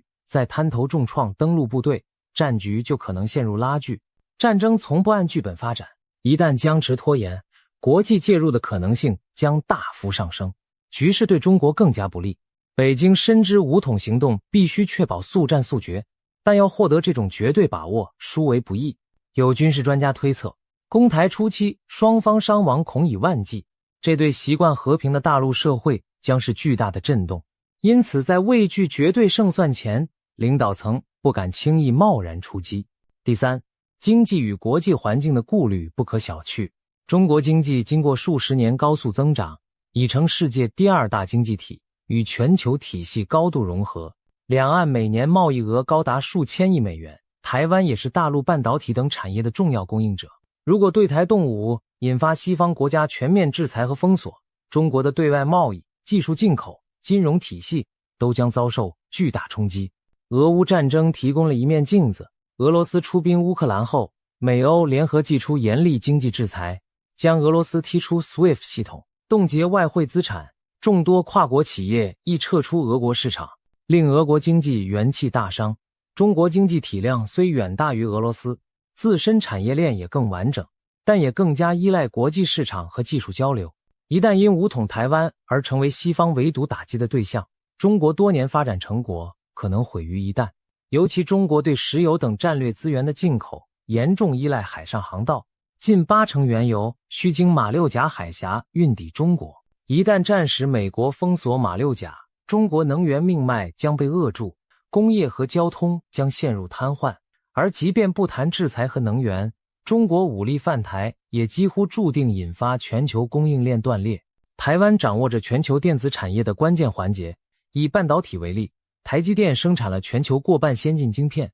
若台海爆发战争，台湾的半导体产业将被毁灭或中断，中国自身的科技工业也将遭受沉重打击。北京当然不愿轻启战端，把自己辛苦建立的现代化经济置于险境。此外，国际舆论和外交压力也必须考量。台湾问题在国际上高度敏感，如果大陆率先发难，即便一些发展中国家理解中国立场，西方几乎肯定会将中国描绘成侵略者，以此联合更多国家对华施压。中国苦心经营的国际形象将毁于一旦，外交空间大幅压缩。对一向注重国际声望和长远布局的中国领导层而言，这些都是绝不能忽视的成本。第四，国内社会稳定与政权安全的考量同样影响决策。中共执政以来，政权合法性部分建立在民族舆情和国家统一的承诺上，收复台湾在官方话语中被视作民族复兴大业的重要一环。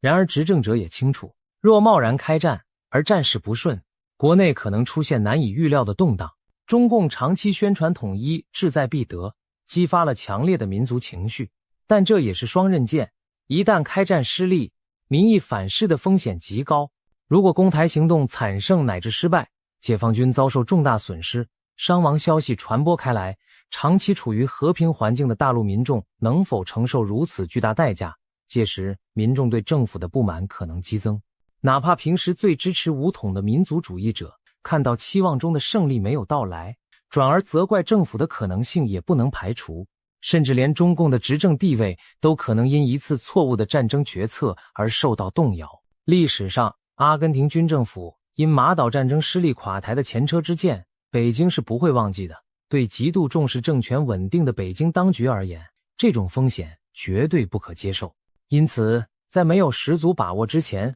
领导层宁可忍耐暂时统一未完成的局面，也不会轻易铤而走险。与其冒险开战，不如以目前局部施压的手段遏制台独，维持现状，显然来得更稳妥。实际上，2022年佩洛西访台时，大陆舆论场一度充斥开战的激烈呼声，但北京最终只进行了有限度的军演回应，并迅速封锁了网络上的极端言论。这说明北京在战争决策上对内部民意的拿捏极为谨慎，不会让民间情绪左右自己的步调。此外，台湾社会的变迁也影响北京决策的判断。随着岁月推移，台湾民众的身份认同发生了巨大转变，尤其在解严民主化后成长的一代台湾人中，自认台湾人而非中国人者比例大幅提高。当前调查显示，年轻世代中认同中国者已不足一成。北京深知时间并非完全站在自己一边，拖得越久，台湾年轻世代对统一的抗拒可能越来越强。香港在2019年的巨变更使台湾民心迅速远离大陆，北京对此也是看在眼里。如今台湾朝野对一国两制几乎全盘否定，未来即便通过武力统一台湾，如何治理这块民心不向的土地将是极棘手难题。岛内可能出现长期的不合作运动与抵抗，大陆不仅需投入庞大维稳力量镇压，还将面对国际社会强大的道德谴责。一些大陆学者甚至担心，再过20年，恐怕连认同一个中国的台湾长辈都寥寥无几了。换言之，和平统一的民意基础随时间流逝正日益弱化，这无疑在倒逼北京思考是否需要在某个节点前采取行动，以免错失统一良机。大陆希望等待外部环境转好，例如美国实力相对下滑，国际格局朝有利于中方方向发展，但同时也不得不面对台湾内部民意每况愈下的趋势。这种两难局面决定了北京在何时以及如何解决台湾问题上必须进行精细的权衡。综合以上种种因素，不难理解中国大陆为何迟迟未对台湾动武，这并非单纯的不敢，而是一种深思熟虑后的战略忍耐。正如美国哥伦比亚大学教授、知名中国问题专家黎安友所指出，在台湾问题上，中国政府具有难以置信的耐心、韧性以及决心。这一语道破，揭示出北京奉行的是一种长远博弈的策略。2022年，黎安友在美国外交事务杂志上撰文表示，北京在台湾问题上依然在下长远的一盘棋。他强调，与其冒着高昂代价武力夺取台湾，或赌上一切却可能因战败而永远失去台湾，不如耐心等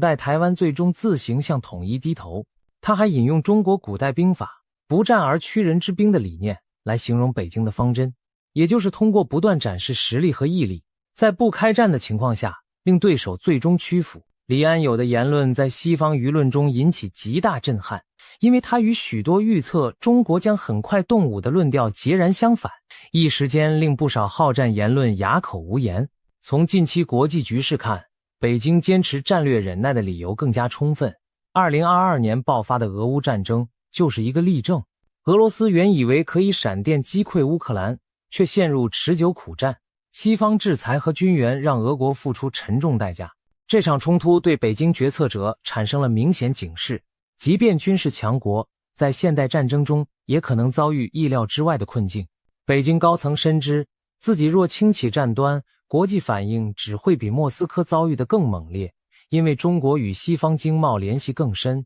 俄乌战争后，美国及其盟友更高调推行印太战略，加强在亚太的同盟布局，甚至讨论组建亚洲小北约，明显是针对中国可能的对台行动在提前准备。美日等国频繁在西太平洋举行联合军演，模拟区域冲突场景，也是在为台海战事预演。黎安有分析指出，中国领导层不想重蹈莫斯科覆辙，不愿贸然掉入华盛顿预设的陷阱。相反，北京打算像下围棋那样经营台海问题，而不是像下西洋棋那样追求一步到位的速胜。围棋讲究全局耐心经营，渐进包围，这正符合中国的长远战略思维。北京相信时间站在自己这边，可以等1载、5载、10载，逐步在实力上压倒对手，而美国未必拖得起，因其自身内政撕裂、债务沉重等问题日益凸显。当然，也有观点认为北京不可能无限期的等下去，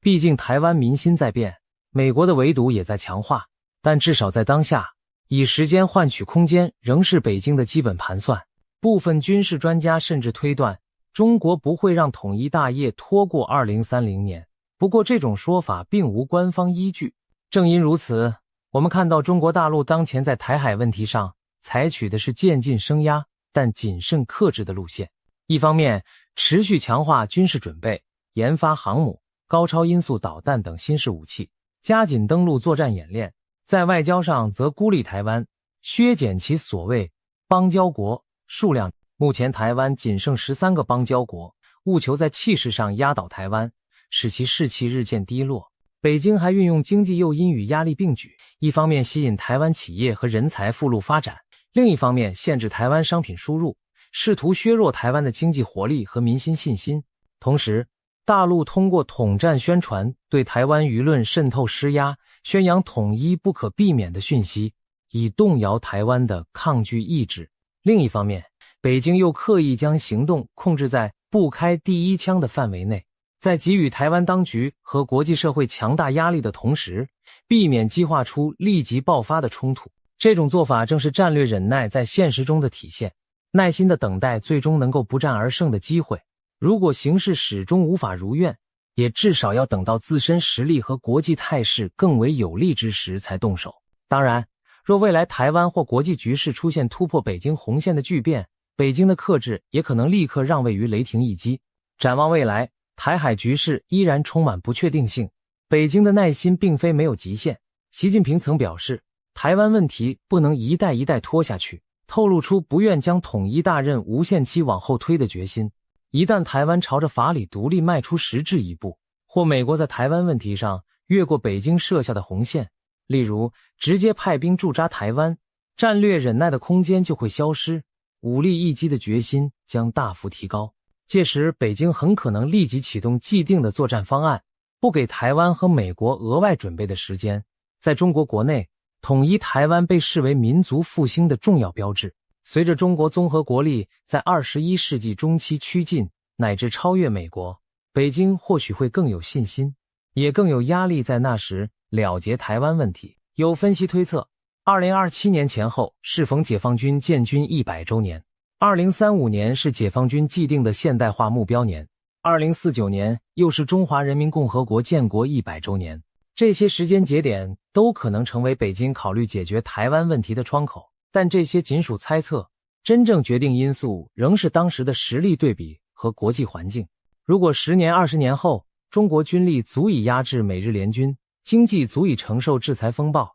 而台湾岛内依然拒绝统一，也许北京就不再犹豫，武力选项恐将成为现实。然而在那之前，除非出现重大突发变局，这场没有硝烟的对峙预计还将持续下去。我们也需警惕，在高强度对峙中发生误判或意外摩擦的风险正上升，各方必须保持沟通，以避免擦枪走火。总而言之，中国为何不敢武统台湾的背后，是一场复杂的耐心博弈。这并非出于胆怯或仁慈，而是一种高层次的战略计算。北京在等，他等待的不仅是更强大的军事实力，更是一个更好的时机。他考量的不仅是能否打赢战争，还包括打赢后要付出的代价，以及由此引发的长远影响。从历史经验到现实局势，中国大陆选择暂缓动武，以时间换取优势，以拖待变，静观其变。当然，这场漫长的博弈对台湾而言也是一道严峻课题。和平与战争之间，台湾如何在夹缝中确保自身安全与发展？未来台海的走向取决于北京战略忍耐的持久度、华盛顿介入意志的强弱，以及台湾民心凝聚与应变的智慧。70多年的坚持与克制换来了当下脆弱的平衡，我们只能希望各方继续保持冷静，不轻易打破这得来不易的和平。毕竟，一旦算计失误，战端开启，将是整个区域乃至全世界都难以承受的灾难。历史的脚步虽然不停向前，但我们祈愿它不必以战火和生命为代价。唯有让理性与克制战胜冲动与对抗，台海方有望在不战中迎来和平统一与长久安宁的那一天。今天我们来聊聊一个令许多人焦虑的问题：中共真的会在2027年对台湾发动武力统一吗？最近这个话题引发热烈讨论，政治学者明居正更是直言不会发生。他的这番话让不少人松了一口气，却也让人疑惑，中共不是一再对台湾文攻武下，加速军备发展，还扬言不惜一战吗？为什么明居正认为2027年反而不会开战？这其中藏着什么玄机呢？2027年这个年份为何突然成为台海危机的代名词？事情要从近年来台海周边的讯息说起。2023年11月，时任中华民国副总统赖清德公开表示，北京当局似乎以2027年完成武力犯台准备为目标，加紧推进各项军事整备。他提醒国人提高警觉。这番话一出，国内外议论纷纷，中国真的定下了2027年的大限，要在那年对台动手吗？其实，关于2027武统的说法早已有迹可循。首先，中共在内部将2027年设定为解放军实现建军100年奋斗目标的年份。因为1927年是中国人民解放军建军的起点，习近平要求军队在建军100年之际达到较高水平的现代化。外界普遍解读这项目标包含了提升对台作战能力。然而，需要澄清的是，中国官方并未公开宣布2027年一定武力统一台湾。赖清德提到的这个说法，多半是根据情资研判和中共军事现代化时程推测而来。习近平在2022年召开的中共20大报告中，虽然重申祖国完全统一一定要实现，也一定能实现，并强调绝不承诺放弃使用武力，但他也表态愿意以最大诚意争取和平统一的前景。值得注意的是，习近平并未给出统一的明确时间表，只是强调最终目标。因此，外界把2027年视为北京攻台的期限，某种程度上是一厢情愿的揣测。对中共而言，2027更像是军事能力建设的一个阶段性节点，而非必然动武的最后期限。当下时间已走到2025年底，台海局势虽然紧张，但总体保持平衡。未来几年里，还有几个重要节点值得我们注意。首先是2024年美国总统大选结果，华府对台政策随着政党轮替可能出现变化，中共会密切观察。如果美国新政府对介入台海态度趋于保守，也许会增大北京动武的胆量。反之，若美国更加强硬支持台湾，北京则更会投鼠忌器。接着是2026年至2027年。2027年是解放军建军100周年，也是习近平第3个任期尾声。中共可能希望在这前后展示某种历史性成就，因此不排除北京在2026年或2027年制造一场重大事件，例如在台海划设封锁区，夺取台湾外岛，或进行更大规模军演，以此对内宣传军威，对外营造统一声势。我们需要防范这类以战逼谈的企图。但另一方面，北京也知道2028年台湾将再度举行总统大选，他们或许寄希望于台湾选民选出一个相对亲中的领导人，让统一进程出现转机。所以在2028年之前，北京未必愿意把局势完全摊破。总之，从现在到2027、2028这几年是台海局势最敏感的阶段，各种变数交织。台湾要做的就是在这段期间保持定力，强化自身实力，不给对手可乘之机，并灵活应对国际环境的变化。台湾政府不敢掉以轻心，为了因应潜在的威胁，国防预算逐年提升，并宣布从2024年起将义务役服役期从4个月延长至1年，以强化后备兵力。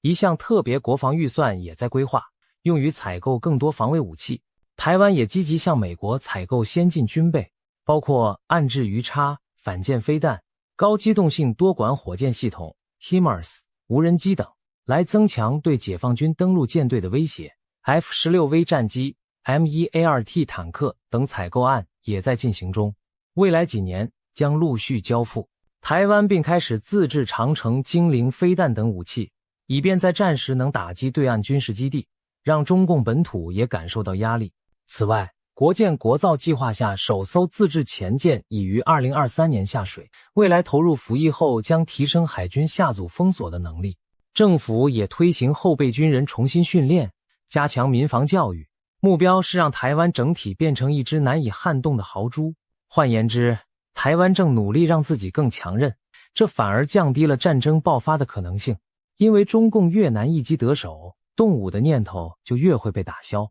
另一方面，美军目前在亚太地区已经部署重兵，第7舰队坐镇西太平洋，主力航母打击群长驻日本横须贺基地，美军第7空军驻扎南韩，第13航空队位于关岛，冲绳则部署有美海军陆战队远征军。若台海生变，这些驻军将在第一时间投入支援。此外，美国正与日本、澳洲、菲律宾等周边国家合作强化军事布局，例如在冲绳增设反舰飞弹部队，在澳洲轮驻轰炸机和战斗机，在菲律宾获得更多军事基地使用权等，目的都是为了缩短台海有事时美军的反应时间。换言之，中共若轻启战端，几乎注定要同时面对多个强权的夹击，不可能仅和台湾单打独斗。然而，就在舆论一片悲观时，明居正教授的一番分析提供了不同角度。明居正教授是国立台湾大学政治系名誉教授，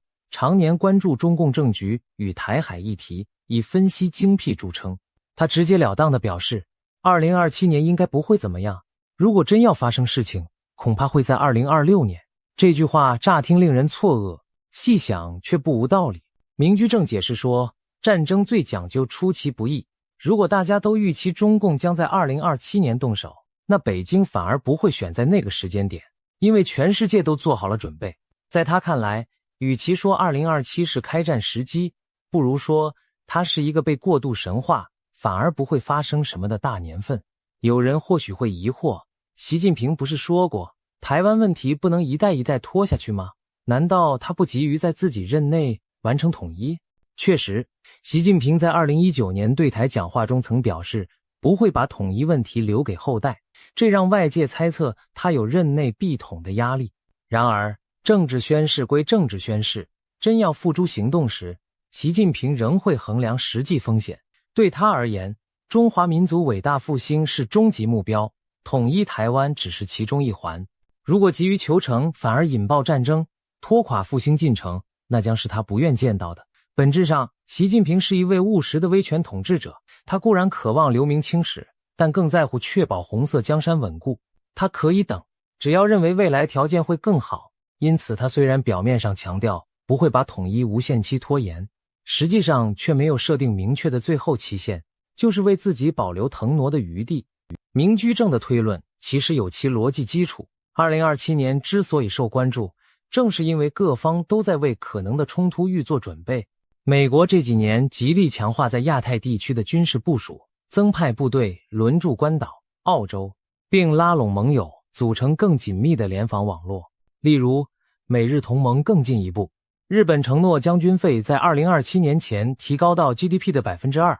并部署长程飞弹加强防卫西南诸岛。美英澳组成 AUKUS 联盟，协助澳洲发展远程打击与核潜舰能力。就连菲律宾也在2023年同意美军使用更多当地基地，一旦台海有事，美军可以更快速从南方驰援。这些部署都不是空穴来风，针对的正是解放军可能的对台行动。随着时间推进，台湾的国际伙伴只会准备得更加充分。对中共而言，时间拖得越久，潜在对手的实力就越强。如果他们真铁了心要打，理应趁对方尚未完全备妥时动手，而不是坐等2027让美日台完成协防布局。特别是美国，近年无论是新型武器研发、军队训练转向印太，还是与盟友协调，步调都明显加快。2027年前后，美国将拥有更多先进的远程精准打击武器，更新型的舰艇和战机投入西太平洋，再加上高超音速武器等新技术陆续成熟，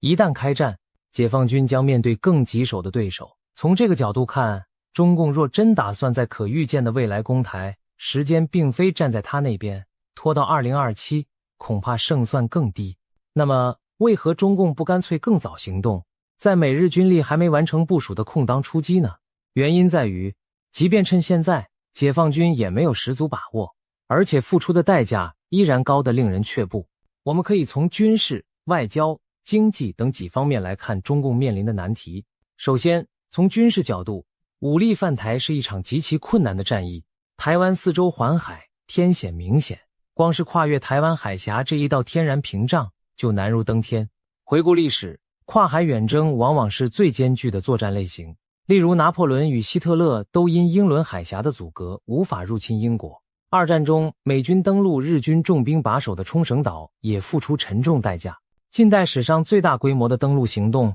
就是1944年的诺曼底登陆，当时盟军动员超过5000艘舰船，几乎倾其所有的优势武器，以及几个月的佯动欺敌，才勉强突破德军防线。而今天，台湾的防御武器比当年德军更先进，解放军若想在台湾登陆，面临的火力压制只会更猛烈。解放军固然兵力庞大，拥有世界上数一数二的海陆空三军，但要渡海攻台，它必须同时取得制空权与制海权，才能保障运输船团安全靠岸。台湾方面这些年则积极强化不对称作战能力，部署大量反舰飞弹、野战防空飞弹以及机动灵活的防卫部队。中共的2栖登陆舰队一旦冒险出航，极可能遭受台湾飞弹部队的饱和打击。此外，解放军虽然飞弹数量惊人，上千枚导弹对准台湾，但台湾重要的军事目标都有坚固工事与备援措施，不会因第一波打击就丧失抵抗能力。更何况，解放军自1979年与越南的边境战争后，再没有打过大规模现代化战争。40多年和平岁月中，官兵缺乏实战经验，指挥体系也没有经历战火淬炼。一支缺乏实战经验的部队，即使装备先进，也可能在真正残酷的战场上暴露弱点。反观台湾军队，虽规模较小，但训练有素，熟悉本岛地形，加上有美日情报技术支援，以守势作战而言，并非没有胜机。据军事专家估算，中共若想成功攻占台湾，至少需要投入约20-30万兵力登岛作战，并准备超过1000架次各型运输机，上百艘登陆舰船，将部队和物资运达滩头。然而以解放军目前的2栖投送能力，一次最多只能运送数万人登陆，远不足以覆盖整个台湾。这意味着他必须分批增援，而每一批渡海增援都可能遭台湾反舰飞弹与潜艇的拦截击沉。一旦运输船团损失惨重，登陆部队就会因后继无援而被围歼。此外，台湾海峡海况复杂，全年中只有特定月份风浪较小，适合大规模渡海。一般认为夏末秋初是相对合适的窗口期，中共能选择的攻击时机也受限制。天时地利若不站在他那边，强行用人海战术送兵过海，结果很可能只是徒增伤亡。再从国际角度看，中共武力犯台几乎注定会引发外部干预。美日等国早已表明对台海安全的高度关切。美国总统拜登上任以来，曾4度公开表示，一旦台湾遭攻击，美国将出兵防卫。尽管事后美国官方澄清对台政策没有改变，但这些话已经显示出美国不会坐视台湾被武力吞并而无动于衷。可以预见，如果台海爆发战事，美军很可能迅速介入，届时驻日美军、第7舰队、第13空军等都会投入行动。此外，日本今年也强烈表态，台湾有事就是日本有事，并持续扩充西南诸岛的防卫力量。强化离岛作战能力。澳洲则在美国协助下提升长程打击实力。印度也对中国保持高度戒心。简而言之，中共一旦开战，迎接他的将不只是台湾，而可能是一支多国联军的阵容。这对中国而言将是一场前所未有的硬仗，一不小心就可能演变成世界大战。中共高层必须慎思，真的要为了统一目标赌上与美日开战的风险吗？除了传统军事力量外，核武的存在也使台海问题更加复杂。美中之间维持着一种核恐怖平衡，谁都不敢把对方逼到使用核武的绝境。所以中共如果想迅速制服台湾，理论上可能动念先发制人的战术核打击来瘫痪岛内抵抗。然而一旦中共对台湾甚至对美日使用核武，后果将不堪设想，全球对中国的谴责和报复将排山倒海而来，中国自身也难免遭受毁灭性反击。因此核武更多是扮演下组角色，中共真正能考虑的仍是常规战争手段。但是在核武阴影下，常规战争也无法演变成一方对另一方的绝对压倒性胜利。一旦北京发现常规打法失利，会不会铤而走险升级冲突？这种不确定性进一步增加了各方决策的谨慎。总之，台海战事一旦开启，就很难控制在中共理想中的范围内，反而可能引发难以收拾的连锁反应。这也是中共迟迟不敢轻启战端的原因之一。接下来看经济层面，现代战争从来不只是军事对决，更是经济实力的较量。中共若攻击台湾，经济上的连锁反应恐怕也是他们难以承受的。首先，台湾是全球半导体产业中心之一，战争将严重干扰芯片供应链，进而冲击世界各国的科技产业，包括中国自己。中共当然可以宣称，解放台湾后，他将掌握台积电等企业，把技术纳为己用，但这种想法非常天真。战争状态下，晶圆厂这种高科技设施要不是停工就是被毁，就算硬是完整接收，没有原团队经营也无法运转。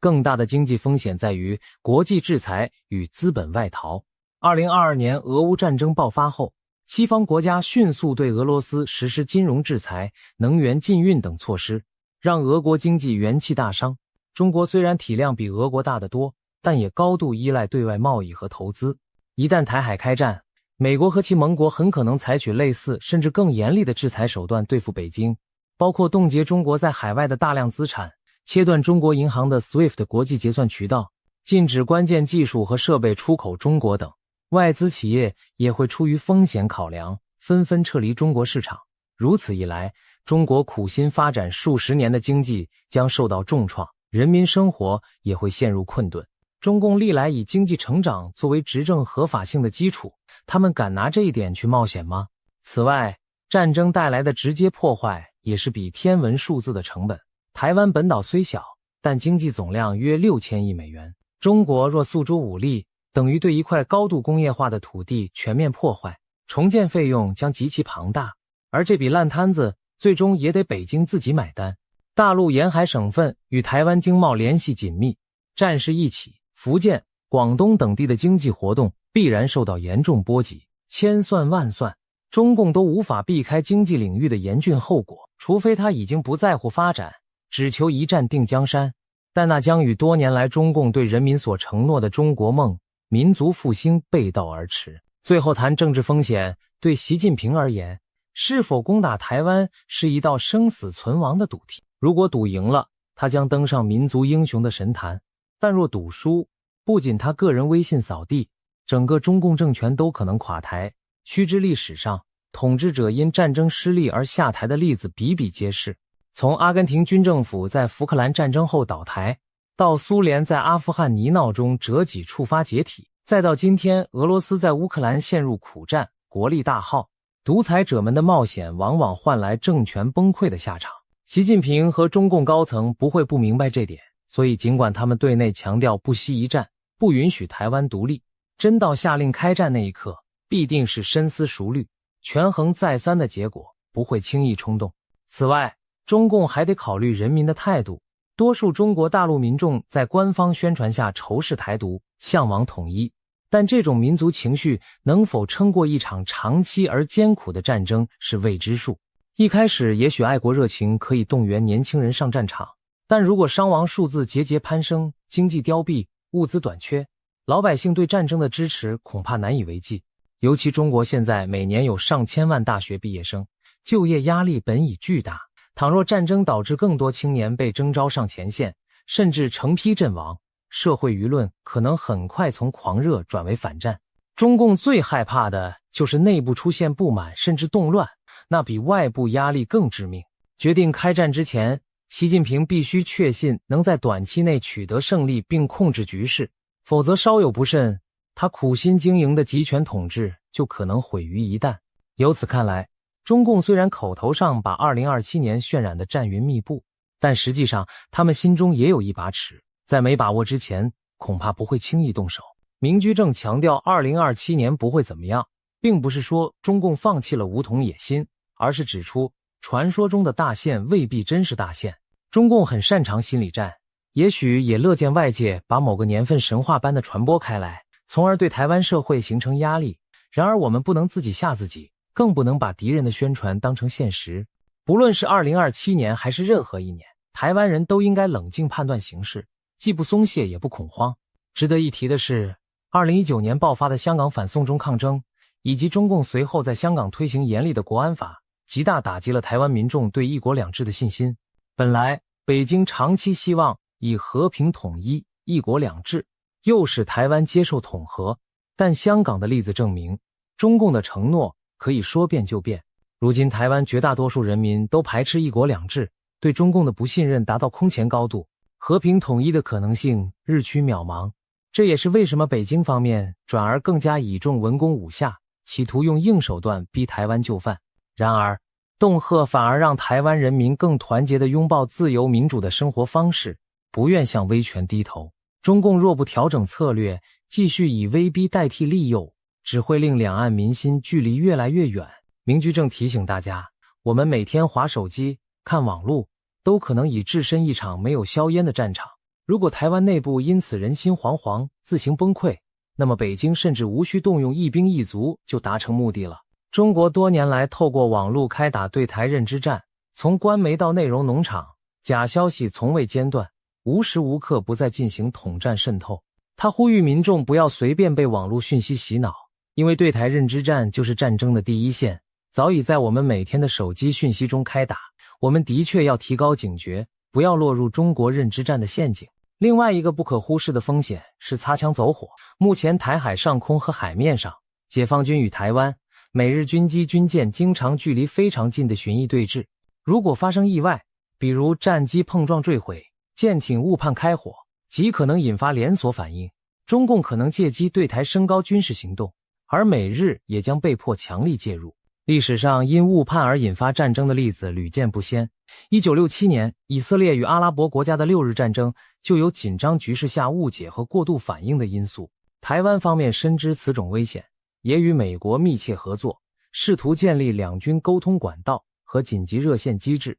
以便在突发事件时缓和局势。但是危机时刻瞬息万变，我们仍需有万全准备和冷静判断力，才能避免一颗火花烧遍草原的悲剧。中共或许希望透过长期施压，孤立台湾，等待台湾自己内部分化，甚至向北京妥协。然而也有观点认为，北京可能倾向采取怀柔加封锁的方式，而非立即全面登陆。所谓封锁，就是以海空军力量切断台湾与外部的联系，在不直接轰炸城市的情况下，用经济孤立和心理压力逼台湾就范。这种方式表面上看似比直接攻城略地温和一些，中共可以对内宣称不是在攻打台湾人民，而是逼台当局谈判。不过封锁同样是战争行为，台湾必然不会坐以待毙，国军会出动军舰与飞机尝试突破封锁，美日等国也可能组织护航舰队护送物资进入台湾。